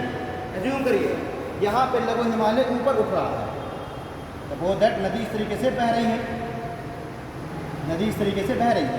और यहाँ पे लघु हिमालय अभी इस तरीके से लघु हिमालय हल्का सा ऊपर उठा कि नदी ने उसको क्या कर दिया, काट दिया, ठीक है। ठीक, इस पूरे को समझिए, ये है लघु हिमालय, सॉरी ये है ग्रेटर हिमालय, नीचे वाला लघु हिमालय। ग्रेटर हिमालय से नदियाँ बह रही हैं लगातार दक्षिण की ओर, और लघु हिमालय धीरे धीरे ऊपर उठ रहा है। तो एज्यूम करिए कि अगर ये पूरी की पूरी रेंज भाई पूरा का पूरा इस तरीके से उठ रहा होगा एक साथ, लेकिन जैसे ही वो 1 साल में 1 सेंटीमीटर उठा, इस नदी ने तुरंत उसको क्या कर दिया, काट दिया। मेरी बात समझ आई? जैसे ही वो हल्का सा ऊपर उठा, नदी ने उसको तुरंत कर दिया, काट दिया, क्योंकि नदी तो अपना रास्ता बदल नहीं लेगी, नदी तो बह रही है, तो नदी को काटती हुई जाएगी, तो उसने अपने रास्ते में उसको काट दिया। तो अब हमको क्या दिखने लग गया, अब हमको जो लघु हिमालय वो इस तरीके से दिखने लग गया, और यहाँ से क्या बह रही है, नदी बहने लग गई। फिर मैंने एक भी बात समझाई, एक पूरा का पूरा ऐसा लघु हिमालय एक चीज़ होगी, लघु हिमालय को सैकड़ों किलोमीटर की रेंज होगी, वो जैसे ही उठी तो जिस जगह से नदी बह रही है, तो उस जगह पर उसने पहाड़ को काट दिया, और बाकी दोनों तरफ का पहाड़ ऊपर उठ गया। उस नदी वाले हिस्से का पहाड़ को कट गया, तो वहाँ पर क्या हो गया, एक पास जैसी आकृति बन गई, वहाँ पर क्या हो गया, एक घाटीनुमा आकृति बन गई, और दोनों तरफ का पहाड़ ऊपर उठ गया। तो वही चीज़ हमको दिख रहा है, ये दोनों तरफ के जो पहाड़ है ये हमको ऊपर दिख रहे हैं, ऊंचे ऊंचे, और ये बीच से हमको वो गैप दिख रहा है जहाँ से नदी बह रही है। अब मानिए चलिए, सपोज करिए यहाँ से कोई एक्स नदी बह रही थी, कुछ समय बाद हजारों सालों बाद ऐसा हो कि ये नदी सूख गई, कि ग्लेशियर खत्म हो गया पूरा, या फिर इस नदी ने अपने क्या किया, हल्का सा भूकंप आया, और हल्का सा भूकंप आया कि इस नदी ने अपना रास्ता ऐसे बदल दिया और ऐसे बहने लग गई, ठीक है। सपोज दैट हल्का सा भूकंप आया और इस नदी ने अपना रास्ता बदल करके आगे से बहने लगी, उसने हल्का भूकंप आया, हल्का सा वेग डायरेक्शन चेंज होगा, नदी ऐसे बहने लग जाएगी। ध्यान दीजिए, अगर पानी अपनी ज़मीन में बनाया है और आप पैर ऐसा रास्ता कर दिए, तो पानी ऐसे बहने लग जाएगा। हल्का सा भूकंप आया तो नदी ने अपना रास्ता बदल लिया, या फिर ग्लेशियर पिघल गया, नदी सूख गई। तो अब यहाँ पर क्या है, देखिए, अब पहले तो यहाँ से नदी बह रही थी, लेकिन अब यहाँ पर एक खाली रास्ता मिल गया ना आपको क्या दिखने लग गया, खाली गैप दिखने लग गया। आज से सैकड़ों साल बाद क्या होगा, यहाँ पर बिल्कुल से ऐसा लगेगा जैसे कभी नदी बह नहीं रही थी। लेकिन आप फिर भी सोचेंगे कि अगल बगल में तो इतने ऊँचे ऊँचे पहाड़ हैं, कि बीच में जगह कैसे है। तो ऐसा नहीं कि इंद्र भगवान ने वज्र फेंक के मारा तो वो पहाड़ बीच से कट गया, वो नदी वहाँ से कभी बहती रही होगी, और अब नदी क्या होगी, वो सूख गई है, तो नदी ने अपना रास्ता बदल दिया। और वही हमको क्या दिखाई देता है, गैप, मतलब पास, मतलब दर्रा, ठीक है। आज का जो हमें नाथुला दर्रा दिख रहा है, जेलेक्का दिख रहा है, बोन दिख रहा है, जिन दर्रों से होकर के भारत और चाइना आपस में ट्रेड करते हैं, ठीक है। अगर ये पास ना होते, ये नेचुरल दर्रे ना होते, तो ये आपको पहले ऐसे करते कि हम पूरा हिमालय चुनते, तो वो जो बेचारे जो व्यापारी हैं, ट्रेड कर रहे हैं, वो भी सब पर होता वही हो जाते, भाई अपना सामान ऊपर चढ़ा कर ले जाते 5000 फीट ऊपर, 6000 फीट ऊपर, तो पता चलता ऊपर उनका सामान जमा जा रहा है, उनको 3 महीने लगा जा रहा है, ठीक है। लौटे भी नहीं आ रहा, ट्रेड संभव था, ट्रेड पॉसिबल था नहीं था। ट्रेन इस तरीके से 5000 फीट ऊपर ट्रेन की पटरी बन जाती, संभव था नहीं था। तो हमने क्या, हम क्या ढूंढते हैं, हम ढूंढते हैं पास, यानी कि दर्रे, जहाँ पर भी नेचुरल पास बने हुए, हजारों साल पहले वहाँ से सीधी बात है, हज़ारों साल पहले पास नदी बहती रही होगी, आज नदी सूख गई, और सूख गई तो हमको ये खाली पास दिखने लग गया, दर्रा पास की इमेज तो बन रही है ना। तो जो दोनों पहाड़ी और बीच से रास्ता है गैलरी जैसी गरीब का, तो हमने उसमें क्या कहा, आसान हो गया, हम क्या करेंगे। आप ऐसे तो है नहीं कि तुम जा रही हो उस दर्रे से लेकर के, और ये तुम कहेंगे नहीं मैं तुम्हारा रास्ता ना कॉपी कर दूँगी, तो पहाड़ से जाऊँगी, ऐसा तो है नहीं। वो भी कहाँ से दर्रे से होकर के जाएगी। अब वो दर्रा मैं सरकार का काम क्या है, उस दर्रे में रोड का निर्माण करना ताकि ट्रेड इजली हो जाए। तो सरकार क्या करेगी, उन दर्रों से होकर के रेलवे लाइन बिछा देगी, उन दर्रों से हाईवे बना देगी ताकि लोग ट्रेड इजली कर सकें। समझाई। अगर इस तरह का पास ना होता, दर्रा ना होता, तो आज मुंबई डेवलप नहीं होती। मुंबई क्या होती है, एक निर्जन टापू होती। क्यों? क्योंकि यहाँ पर है पश्चिमी घाट, हम पढ़ेंगे पश्चिमी घाट के वेस्ट में स्थित है मुंबई। तो वहाँ पर हमको एक पास मिल गया, ठीक है, वहाँ पर हमको गोर घाट पास मिल गया, हमको थाल घाट और गोर घाट पास मिल गया। जहाँ से क्या है कि पहले कभी पश्चिमी घाट से नदी निकलती रहेगी, उन्हें काट दिया होगा, और अब आज नदी नहीं है, तो वो हमको थाल घाट और गोर घाट पास मिल गया। तो उन्हीं पास से होकर के ही मुंबई की कनेक्टिविटी हो गई। जो रेलवे लाइन अगर आप कभी मुंबई जाइए तो आप किसी गोर घाट और थाल घाट पास से आप गुजरेंगे, वो आपको सुरंग बना दी जाएगी कहीं भी, पहाड़ों के बीच में सुरंग, और उस सुरंग से होकर ट्रेन और हाईवे जाएंगे, तो मुंबई की कनेक्टिविटी आज हो पाएगी। अगर एक पास ना हो तो मुंबई आज होती ही नहीं, ठीक है। तो यहाँ पर हम अपना टॉपिक बिछड़ गए, हो गए इधर। ग्रेटर हिमालय के बाद हमें मिला लघु हिमालय। लघु हिमालय हमको मिला है कटा सटा हो जाता है, ठीक है। जब हमें लघु हिमालय बहुत ज़्यादा कटा सटा मिल रहा है, तो इसको हमने अलग अलग इन सभी रेंजेस का हमने नाम दे दिया, ठीक है। अब जब हमने अलग अलग रेंजेस का नाम दिया तो इसको हम बोल देते हैं पीर पंजाब रेंज। इस रेंज को हम क्या बोल देते हैं, पीर पंजाब रेंज, ठीक है। ये जो दूसरी रेंज है इसको हम बोल देते हैं धौलाधर रेंज। ये सब मत लिखो, ये सब मैं अभी सॉरी मत लिखो यार, मैं ये सब अलग अलग टॉपिक पढ़ाऊँगा ना तब मैं लिखूँगा, यहाँ पर भी बहुत ज़्यादा हो जाएगा। तो अभी हम सिर्फ एक मैप में सारे माउंटेन्स बना रहे हैं, ठीक है। ये आपका ग्रेटर हिमालय हो गया, ये लघु हिमालय हो गया। लघु हिमालय के हम दक्षिण में आए तो एक और नई रेंज है, बिल्कुल लेटेस्ट, ये हमको देखने के लिए मिली। इस रेंज का क्या नाम है, शिवालिक, ठीक है। तो इन तीनों को मिलाकर के हम क्या कहने लग गए, हिमालय। इनको मिलाकर के हम क्या कहते थे, इनको मिलाकर के हम बोलते थे ट्रांस हिमालय। और इन तीनों को मिलाकर के ग्रेटर, लघु, शिवालिक को मिलाकर के हम क्या बोलते हैं, हिमालय, ठीक है। अब देखिए, अब आते हैं नॉर्थ ईस्ट में, ठीक। अब ये शिवालिक है, शिवालिक जब नॉर्थ ईस्ट में प्रवेश की तो बिल्कुल से लघु हिमालय से एक तरीके से बिल्कुल चिपक जाती है। जैसे ही वो नेपाल पहुंची, नेपाल के जस्ट आगे से लघु हिमालय और शिवालिक बिल्कुल आपस में जुड़ जाते हैं, यानी अंतर करना मुश्किल हो जाता है कि कौन सा लघु हिमालय है और कौन सी शिवालिक है। ये बिल्कुल जुड़ करके चलने लगे यहाँ पर से बिल्कुल चिपक के। तो यहाँ पर ये मान के चलिए, ये वाला ना यहाँ से हम नॉर्थ ईस्ट में प्रवेश कर गए। ये सपोज ये मान के चलिए सिलीगुड़ी कॉरिडोर है, और इस सिलीगुड़ी कॉरिडोर से हम कहाँ गए, नॉर्थ ईस्ट आ गए। ये वाला हिस्सा आप मान के चलिए नॉर्थ ईस्ट है, ठीक है। अब जब ये नॉर्थ ईस्ट में लघु हिमालय और शिवालिक प्रवेश की तो यहाँ पर भी अलग अलग रेंजेस के रूप में है। जैसे यहाँ पर ये अलग अलग कटी फटी रेंजेस हैं, वैसे यहाँ पर भी अलग अलग रेंजेस हैं। ऐसे इस तरीके से, इस तरह की ये मेरी रेंजेस हैं यहाँ पर, ऐसे इस तरीके से छोटी छोटी बहुत सारी हमें रेंजेस देखने के लिए मिलती हैं, ठीक है। नॉर्थ ईस्ट में पूरा नॉर्थ ईस्ट ही पहाड़ी क्षेत्र है। अभी जब नॉर्थ ईस्ट को हमने अलग अलग रेंजेस का नाम अलग अलग है, लेकिन वो क्या है, उनमें से कुछ हिमालय का हिस्सा है, हिमालय का बढ़ा हुआ हिस्सा है, और कुछ प्रायद्वीपीय का बढ़ा हुआ हिस्सा, प्रायद्वीपीय पठार का। तो ये वाली जो रेंजेस हैं, जैसे ये रेंजेस हैं, ये अलग रेंज है, ये अलग है, ये अलग है। इन सभी रेंजेस का भी हमने अलग अलग नाम दे दिया, जैसे कि डफला, मिरी, अबो, मिसमी, पटकाई बम, ठीक है, नागा हिल, मड़ी हिल, मिजो हिल, ब्लू माउंटेन, बरेल, ये बरेल, मिकिर, गारो, खासी, जयंतिया, तुर्रा, ठीक है। इस तरीके से नॉर्थ ईस्ट में बहुत सारी अलग अलग रेंजेस हैं, अलग अलग पहाड़ियाँ हैं, ठीक है। तो इसको हम लोग पढ़ेंगे जब हम लोग कहाँ क्या पढ़ेंगे पूर्वोत्तर पर, जब अब मैंने आपको बता दिया किस तरीके से हमको सारे पर्वत और रेंजेस हमको दिखती हैं।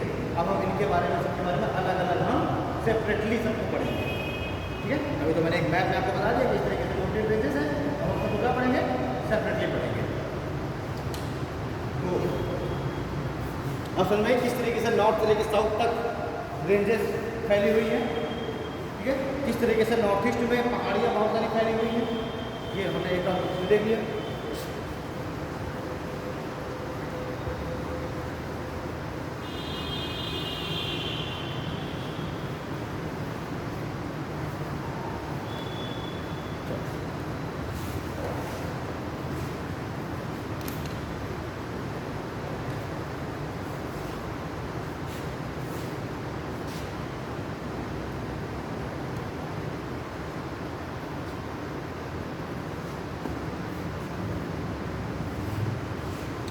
उत्तर भारत की बात है, ठीक है।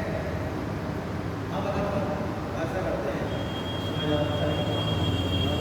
कोई टॉपिक है नहीं, तो आज हम क्या करते हैं थोड़ा सा ब्रीफली ही देख लेते हैं। ये तो उत्तर भारत की सारी पहाड़ियाँ, उत्तर भारत के सारे माउंटेन्स रिलेटेड हो गए।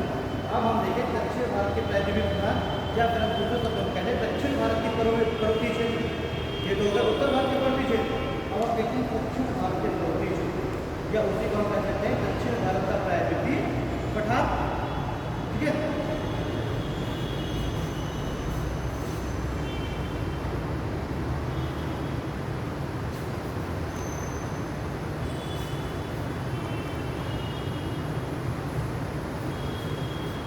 ठीक, तो हमारा क्या बन गया बन गया।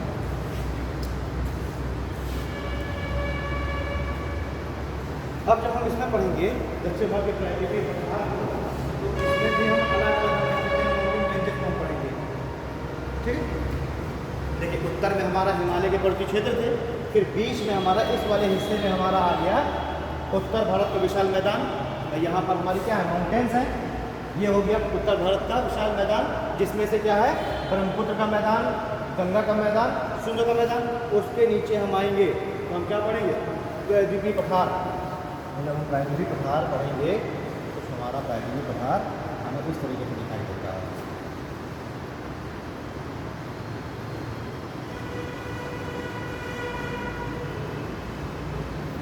ठीक है, कुछ इस तरीके से प्रायद्वीपीय पठार था। अब क्या हुआ इन हजारों लाखों सालों में क्या हो गया कि ये हमको ये कोस्टल प्लेन हमको दिखने लग गए। ये क्या है, ये तटीय मैदान है। अब इसके आगे आप जाएंगे तो इस तरीके से आपको समुद्र दिखेगा। ये सब क्या है समुद्र है, क्या समझिए। ये है प्रायद्वीपीय पठार जो कि पूरे का पूरा प्लेट्यू है, ठीक है। ये पूरा का पूरा प्लेट्यू है। अब इस प्लेट्यू से जैसे ही आप नीचे उतरेंगे, इस प्लेट्यू के आगे जाएंगे तो ये आपको क्या दिखने लग गया, ये वाला एरिया इतना कोस्टल प्लेन मतलब तटीय मैदान।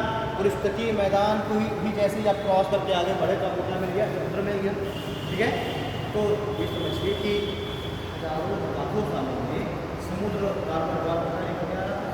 राइट्स बार बार समुद्र में आ रहे हैं, वो अपने साथ बार बार रेत लेके आएगा, बहुत सारा मलबा लेकर के आएगा और आएगा तो यहाँ पर जमा करता हुआ चला जाएगा, जमा करता हुआ चला गया। साथ ही साथ इनसे भी बहुत सारी नदियाँ भी आ रही हैं अपने साथ मिट्टी और सेडिमेंट्स लेकर के और साथ को लेकर के, वो भी आकर के यहाँ पर गिर रही हैं। नदियाँ भी इस तरीके से आकर के गिर रही हैं समुद्र में, तो वो भी अपने साथ बहुत सारा क्या लेकर के आ रही है, मलबा लेकर के आ रही हैं, तो वो भी जमा करते हुए चली गई। तो इसी समुद्र के मलबे नदी के मलबे में क्या बन गया, तटीय मैदान बन गया। अगर आप वहाँ जाएंगे सुंदरवन के 1.5 लाख तो सब आपको तलतली क्षेत्र मिलेगा। नदियों ने क्या किया, हिमालय से नदियों मिट्टी लेकर के हिमालय को काट काट करके और समुद्र और बिल्कुल तट के मैदान और समुद्र के बीच में उन्होंने क्या किया, सेडिमेंट को फैला दिया, ठीक है। और वो क्या है जो क्षेत्र बन गया बहुत सारे वन हो गए, ठीक है। उनको हम क्या बोलते हैं, तटीय मैदान बोलते हैं। इसी तरीके से तटीय मैदान ये है, आप गोवा वगैरह जाएंगे तो ये सब यहीं पे आप तटीय मैदान जो घूमते हैं वहाँ पर बीचेस वगैरह।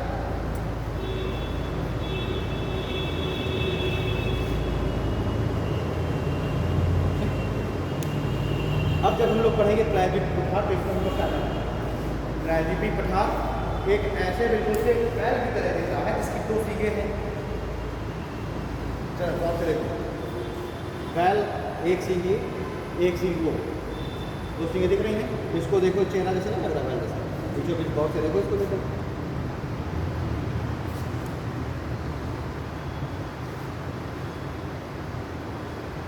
अच्छा आंखें बनाती हैं। अब दिख रहा है बैल जैसा, दिखने लग गया ना बैल, ठीक है। तो ये प्रायद्वीपीय जो पठार है वो एक ऐसे बैल के तरीके है जो कि लड़ रहा है। बैल जब लड़ेगा तो क्या होगा, उसका जो सिर होगा वो नीचे की ओर होगा ना, और पीछे से ऊपर की ओर उठा होगा, ऐसे ही लड़ेगा ना बैल। तो प्रायद्वीपीय पठार बिल्कुल से ऐसे बैल की तरह है जो कि क्या है, आपस दो बैलों को आपको लड़ा दिया जाए तो देखोगे इसकी नीचे की ओर होगी और पीछे से ऊपर उठा होगा। सेम ऐसे हमारा प्रायद्वीपीय पठार है। उत्तर की ओर से ये थोड़ा सा नीचे की ओर डाउन है और दक्षिण से ये हल्का ऊपर उठा हुआ है, ठीक है। क्या है, उत्तर की ओर से हल्का सा डाउन है और नीचे की ओर से ऊपर उठा हुआ है। इसीलिए जब इन प्रायद्वीपीय पठार में नदी बारिश वगैरह थी, बारिश प्रायद्वीपीय पठार में बारिश तो होगी, उस समय भले ही इस तरीके से पूरा मानव समाज नहीं था, निर्जल वन रहे हो, लेकिन फिर बारिश तो होती रही होगी ना। ऐसा तो नहीं जब से ह्यूमन आ गया तब से बारिश होने लगे, बारिश तो करोड़ों साल से हो रही है, ठीक है। तो अब चूंकि प्रायद्वीपीय पठार सबसे पुरानी संरचना है, ये हिमालय मैदान ये सब बाद में बने, प्रायद्वीपीय पठार सबसे पहले प्रायद्वीपीय पठार का ही निर्माण हुआ, ठीक है। तो अब यहाँ पर हो रही है बारिश, जब बारिश हो रही है तो बारिश का पानी सब बह बह के ऐसे ऐसे गिर रहा है, यहाँ जा रहा है, ठीक है। बारिश का पानी सब यहाँ गिर रहा है और यहाँ पर हुआ करता था कभी 33 सागर, क्या हुआ करता था, एक गर्दनुमा आकृति हुआ करती थी, मान चलो एक गड्ढा हुआ करता था, एक क्या हुआ करता था, एक गड्ढा हुआ करता था, ठीक है। तो यहाँ से भी पानी बह बह के यहाँ जा रहा है। प्रायद्वीपीय पठार के बाद निर्माण किसका हो गया, ये जो दोनों सींगे हैं ये जाकर के टकरा गए ऊपर तिब्बत वाली प्लेट से। ये हमारी इंडियन प्लेट और ये हिमालय की जो सींगे हैं ये कहाँ टकरा गए थे, तिब्बत वाली प्लेट से। और जब तिब्बत वाली प्लेट से टकराई तो जब प्लेट तिब्बत वाली प्लेट से टकराई तो यहाँ पर क्या हो गया, वलन पड़ गया, वलन पड़ गया, ठीक है, यानी कि फोल्ड पड़ गए। भाई अगर दो मिट्टी लो, मिट्टी को लेकर के आपस में खिलाओ, कच्ची मिट्टी आपस में खिलाओ तो क्या देखोगे, बीच से ऐसे उठ जाएगी ना मिट्टी, मिट्टी बीच से उठेगी ना। मैं गीली मिट्टी लीजिए बोलोगे तो खिलाइए आपस में, बीच से उठ जाएगी मिट्टी से। ये हुआ दोनों प्लेट जब आपस में टकराई तो यहाँ पर क्या हो गया, इस तरीके से वलन पड़ गया, वलन पड़ गया तो यही क्या हो गए, पर्वत बन गए। तो यहाँ से भी नदियाँ जा करके इस खड्डे में गिर रही है, इस खाली जगह में गिर रही है, गर्त में, और यहाँ से भी नदियाँ निकल के यहीं गिर रही हैं, ठीक है। इसी गड्ढे में दोनों तरफ से नदियाँ गिर रही हैं, अपने साथ खुद तरह सेडिमेंट्स लेकर के आ रही है, अवसाद लेकर के आ रही है। धीरे धीरे वो क्या करेंगे, उस गड्ढे को भरती चली जाएंगी, अपने साथ बालू मिट्टी जो भी ले जाएंगे उस गड्ढे से भरती चली जाएंगी। और एक समय ऐसा आएगा लाखों करोड़ों साल बाद जब ये पूरा गड्ढा मिट्टी और बालू से भर जाएगा। और जब ये पूरा गड्ढा मिट्टी और बालू से भर गया तो हमने उसको क्या कह दिया, मैदान कह दिया, प्लेन कह दिया। प्लेन आकृति बन जाएगी ना, उसमें ऐसा तो है नहीं कि उसमें कोई माउंटेन बन जाएगा, वो बिल्कुल सिर्फ प्लेन आकृति बन जाएगी। तो अब चले जाइए जौनपुर, सुल्तानपुर, आजमगढ़, एक भी माउंटेन आपको मिलते हैं, हिमालय का तराई से चले जाइए एक भी माउंटेन आपको मिलेगा नहीं, क्योंकि ये सारे के सारे जो क्षेत्र हैं वो यही हैं जो कि सेडिमेंट से बने। हमारा बांदा कहीं देख लीजिए, आप बांदा का उत्तरी क्षेत्र देख लीजिए, आपको एक भी माउंटेन नहीं मिलेंगे, लेकिन जैसे ही आप बांदा के दक्षिण में जाएंगे मध्य प्रदेश की सीमा पर आपको तुरंत विंध्यन देखने के लिए मिल जाएंगे, विंध्यन रेंज। आप उत्तर की तरफ बांदा में चले जाइए, आपको के नीचे जमीन, आपको पहले आपको मिट्टी मिलेगी, मिट्टी के नीचे आपको बालू मिलेगी। ये वो बालू कहाँ से आ गया, बालू कहाँ से आ गया, बालू यही नदियों में तो के लेके ना बालू। भाई जैसी बालू आपको केन नदी के किनारे मिलेगी वैसी बालू आप अपने घर में खोदिए नीचे तो वैसी बालू आपको नीचे मिलेगी, वही केन नदी की बालू। मतलब भी क्या है कि ये केन नदी भी इस गड्ढे में गिरती थी। केन नदी आज की तो है नहीं, ये गंगा वगैरह से पुरानी नदियाँ हैं, केन नदी गंगा से बहुत पुरानी नदी है, ठीक है। तो केन नदी भी पहले इस वाले क्षेत्र में, बांदा कभी मान के चलिए बांदा यहाँ रहा होगा इस जगह, ठीक है, बांदा ये है बांदा। अब जो है ये वाला बांदा वाला क्षेत्र है, ये केन नदी आकर के यहीं गिर रही है, यहाँ से भी कुछ नदियाँ आकर के यहाँ गिर रही है। ये नदियाँ अपने साथ, केन नदी में आपको मिट्टी मिलती है क्या, केन नदी में मिट्टी तो मिलती नहीं, केन नदी में आपको बालू मिलती है, क्योंकि ये प्रायद्वीपीय पठार से आ रही है नदी, और प्रायद्वीपीय पठार बिल्कुल पथरीला है, बिल्कुल पत्थर है, तो वो पत्थरों को तोड़ करके लेके आ रही है, तो बालूनुमा आकृति में। तो केन नदी ने क्या किया, देखिए बिल्कुल ज्योग्राफी समझिए, केन नदी ज़्यादा पुरानी है, इसलिए केन नदी पहले गिरती रही होगी इस गड्ढे में, इसीलिए नीचे हमको बालू मिलती है, ठीक है। और ये गंगा नदी बाद में इसका उद्गम हुआ, तो ठीक सबसे पहले तो प्रायद्वीपीय पठार था, बाद में हिमालय का निर्माण हुआ, और जब हिमालय का निर्माण हुआ तब गंगा नदी बहना चालू हुई। तो भाई प्रायद्वीपीय पठार पहले था, इसलिए केन नदी पहले गिरती थी, इसलिए नीचे बालू है। और उसके बाद हिमालय बना, हजारों लाखों साल बाद फिर गंगा नदी निकली, और गंगा नदी ने फिर आकर के यहाँ गिराना चालू कर दिया अपना सेडिमेंट्स। और जो हिमालय में, हिमालय क्या है, मतलब मिट्टी वहाँ ज़्यादा है, वहाँ को पत्थर कम मिलेंगे, वहाँ को क्या मिलेंगे, चट्टाने कम मिलेंगे, आपको मिट्टी ज़्यादा मिलेगी। वो मिट्टी इतने सालों में क्या हो गया, वो जो है सेडिमेंट्री रॉक्स में कन्वर्ट हो गई, वो मिट्टी ही क्या हो गई, सेडिमेंट्री रॉक्स में कन्वर्ट हो गई। बट जैसा पत्थर हमको यहाँ मिलेगा प्रायद्वीपीय पठारों में, वैसा पत्थर हमें हिमालय में नहीं मिलता। तो वहाँ की नदियाँ क्या है, वहाँ की नदियाँ आपके साथ मिट्टी को काट कर करके लेके आ रही है, इसी वजह से ऊपर हमको मिट्टी मिलेगी। आप खोदेंगे पहले मिट्टी मिलेगी, फिर बालू मिलेगी, और फिर नीचे आपको पानी मिलेगा। पानी कहाँ से आएगी, नदियाँ तो है, कोई पाताल लोग का पानी मिल क्या होता है, वही नदियाँ जो नदियाँ इसमें गिर रही थी, जो नदियाँ गिर रही थी वही नदियाँ नीचे में पानी भरा हुआ, वही पानी निकाल रहे हैं ऊपर। असल में इस तरीके से मैदान का निर्माण हो गया। अब हम प्रायद्वीपीय भारत पढ़ेंगे, तो प्रायद्वीपीय भारत की अगर आपसे कभी कोई ढाल पूछ ले, ढाल कैसे होगी प्रायद्वीपीय भारत की, उत्तर पूर्व की ओर ढाल होती है। प्रायद्वीपीय भारत की ढाल कैसे ही है, उत्तर पूर्व। मैंने क्या कहा, खाना लड़ रहा है, यानी कि उत्तर की ओर ढाल हो गई। और अधिकतर देखोगे सारी नदियाँ कहाँ की ओर बहती हैं, ऐसे बहती हैं ना, सारी नदियाँ इस तरीके से बहती हैं, मतलब कि प्रायद्वीपीय भारत की ढाल कैसी है, उत्तर और पूर्व की ओर ढाल है प्रायद्वीपीय भारत। समझ आ गई विजय जी, ठीक है। तो हम लोग यहाँ पर बात कर रहे थे प्रायद्वीपीय भारत को, कि प्रायद्वीपीय भारत में हमको पढ़ना क्या क्या है। तो ये वाला जो हिस्सा हो गया, ये हो गया आपका अरावली, ठीक है।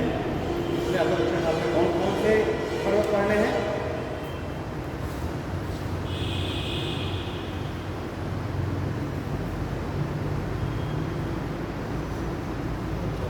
पढ़ना है, ये देखिए जरा,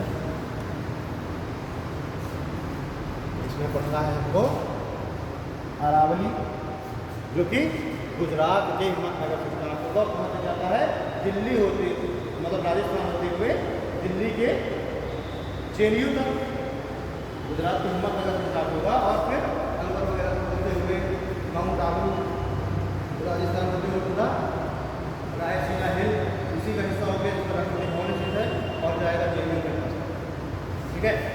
तो ये आपका गुजरात से लेकर के और दिल्ली तक क्या हो गया, आपका अरावली हो गई, ये भी हमको पढ़ना है। फिर गुजरात से ही एक रेंज स्टार्ट होती है जो कि झारखंड तक जाती है, और इसी रेंज को हम क्या बोलते रहते हैं, विंध्याचल। विंध्याचल जो कि हम देखेंगे कि हमारे उत्तर प्रदेश, हमारे बुंदेलखंड, इनसे होते हुए बिहार, तो बिहार तो नहीं जाएगी, झारखंड ज़्यादा स्टेट्स आ रही हैं, ये कहाँ तक जाएगी भाई, गुजरात आएगी, गुजरात से फिर मध्य प्रदेश का बगे जो हिस्सा है ग्वालियर रेंज वाला, वहाँ से होते हुए उत्तर प्रदेश से कहाँ चले गए, झारखंड चले गए, ठीक। तो ये भी कहाँ से कहाँ तक हो गया, गुजरात से लेकर के और झारखंड तक। कौन सी रेंज, विंध्याचल। विंध्याचल के जस्ट नीचे एक रेंज और है, इस रेंज को हम क्या बोलते हैं, सतपुड़ा। इस रेंज को हमने क्या बोलते हैं, सतपुड़ा। ये भी कहाँ से कहाँ तक है, गुजरात से लेकर के और वहीं झारखंड तक, गुजरात से लेकर झारखंड तक क्या हो गया, सतपुड़ा हो गया। यही पूरा का पूरा मध्य प्रदेश, छत्तीसगढ़, झारखंड, इधर गुजरात, ठीक है, पूरा सतपुड़ा। ये उसके बारे में पढ़ेंगे तो फिर सतपुड़ा का क्या क्या चीज़ें हैं, पंचमढ़ी वगैरह, ये सारी चीज़ें पढ़ेंगे। सतपुड़ा से फिर हम देखेंगे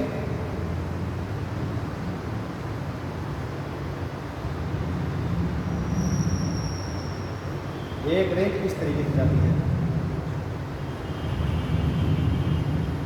एक रेंज कैसे जा रही है, दक्षिण की ओर, इसको हम क्या बोल देते हैं, पश्चिमी घाट।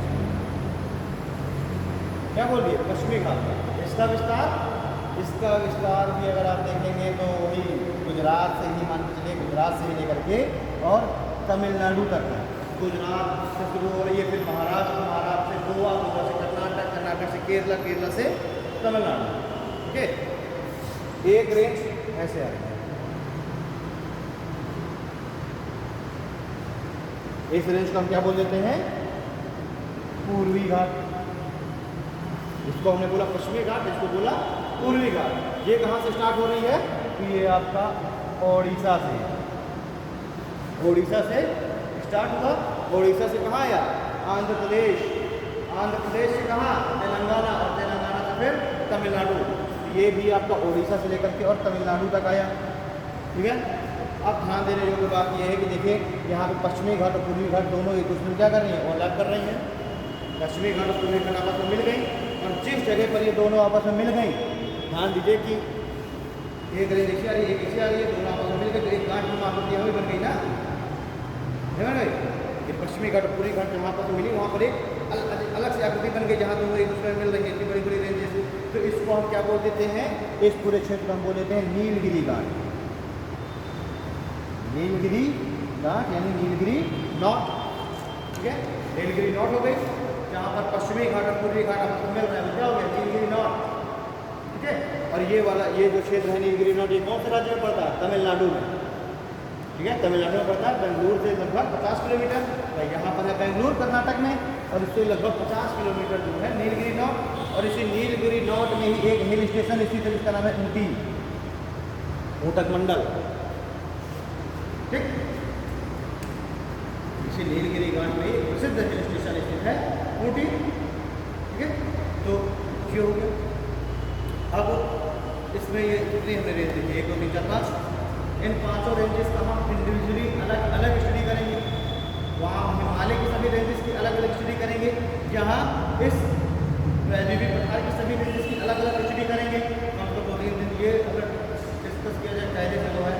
उसके बाद आपका उत्तर भारत और दक्षिण भारत के बीच का जो हिस्सा है मैदान, उसके लिए मैंने आपको बता ही दिया, खाबर खराई, खादर बांगर, वो सब पढ़ेंगे।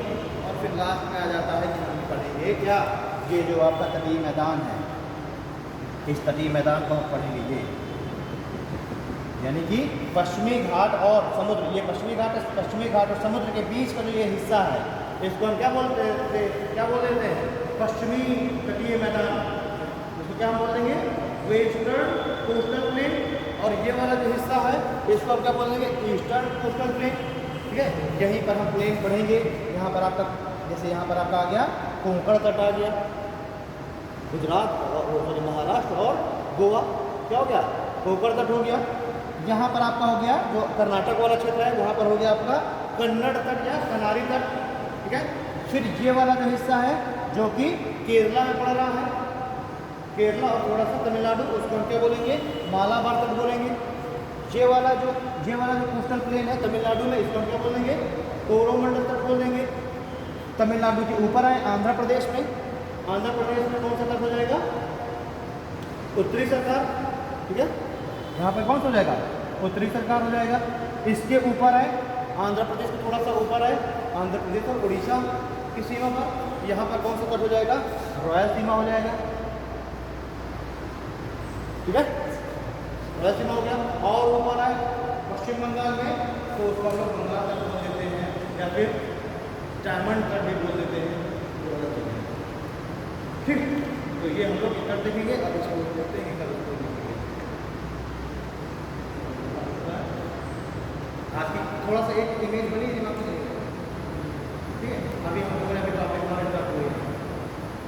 आज तो टॉपिक तो स्टार्ट हुआ नहीं, आज केवल क्या है इंट्रोडक्शन देने की बातें।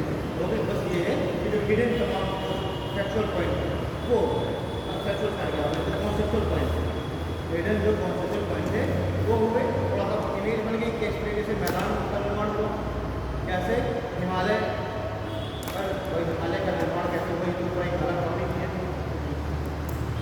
लेकिन एक इसमें भी हो गया कि करीब प्राइमरी पर पहले बने, फिर हिमालय बने, फिर मैदान बने, और फिर जाकर के कोस्टल प्लेन बने एट द लास्ट। ठीक, तो इसको टॉपिक पर काम करेंगे। तो आज की क्लास कुछ नहीं, लेकिन 1.5 घंटे लगातार कोई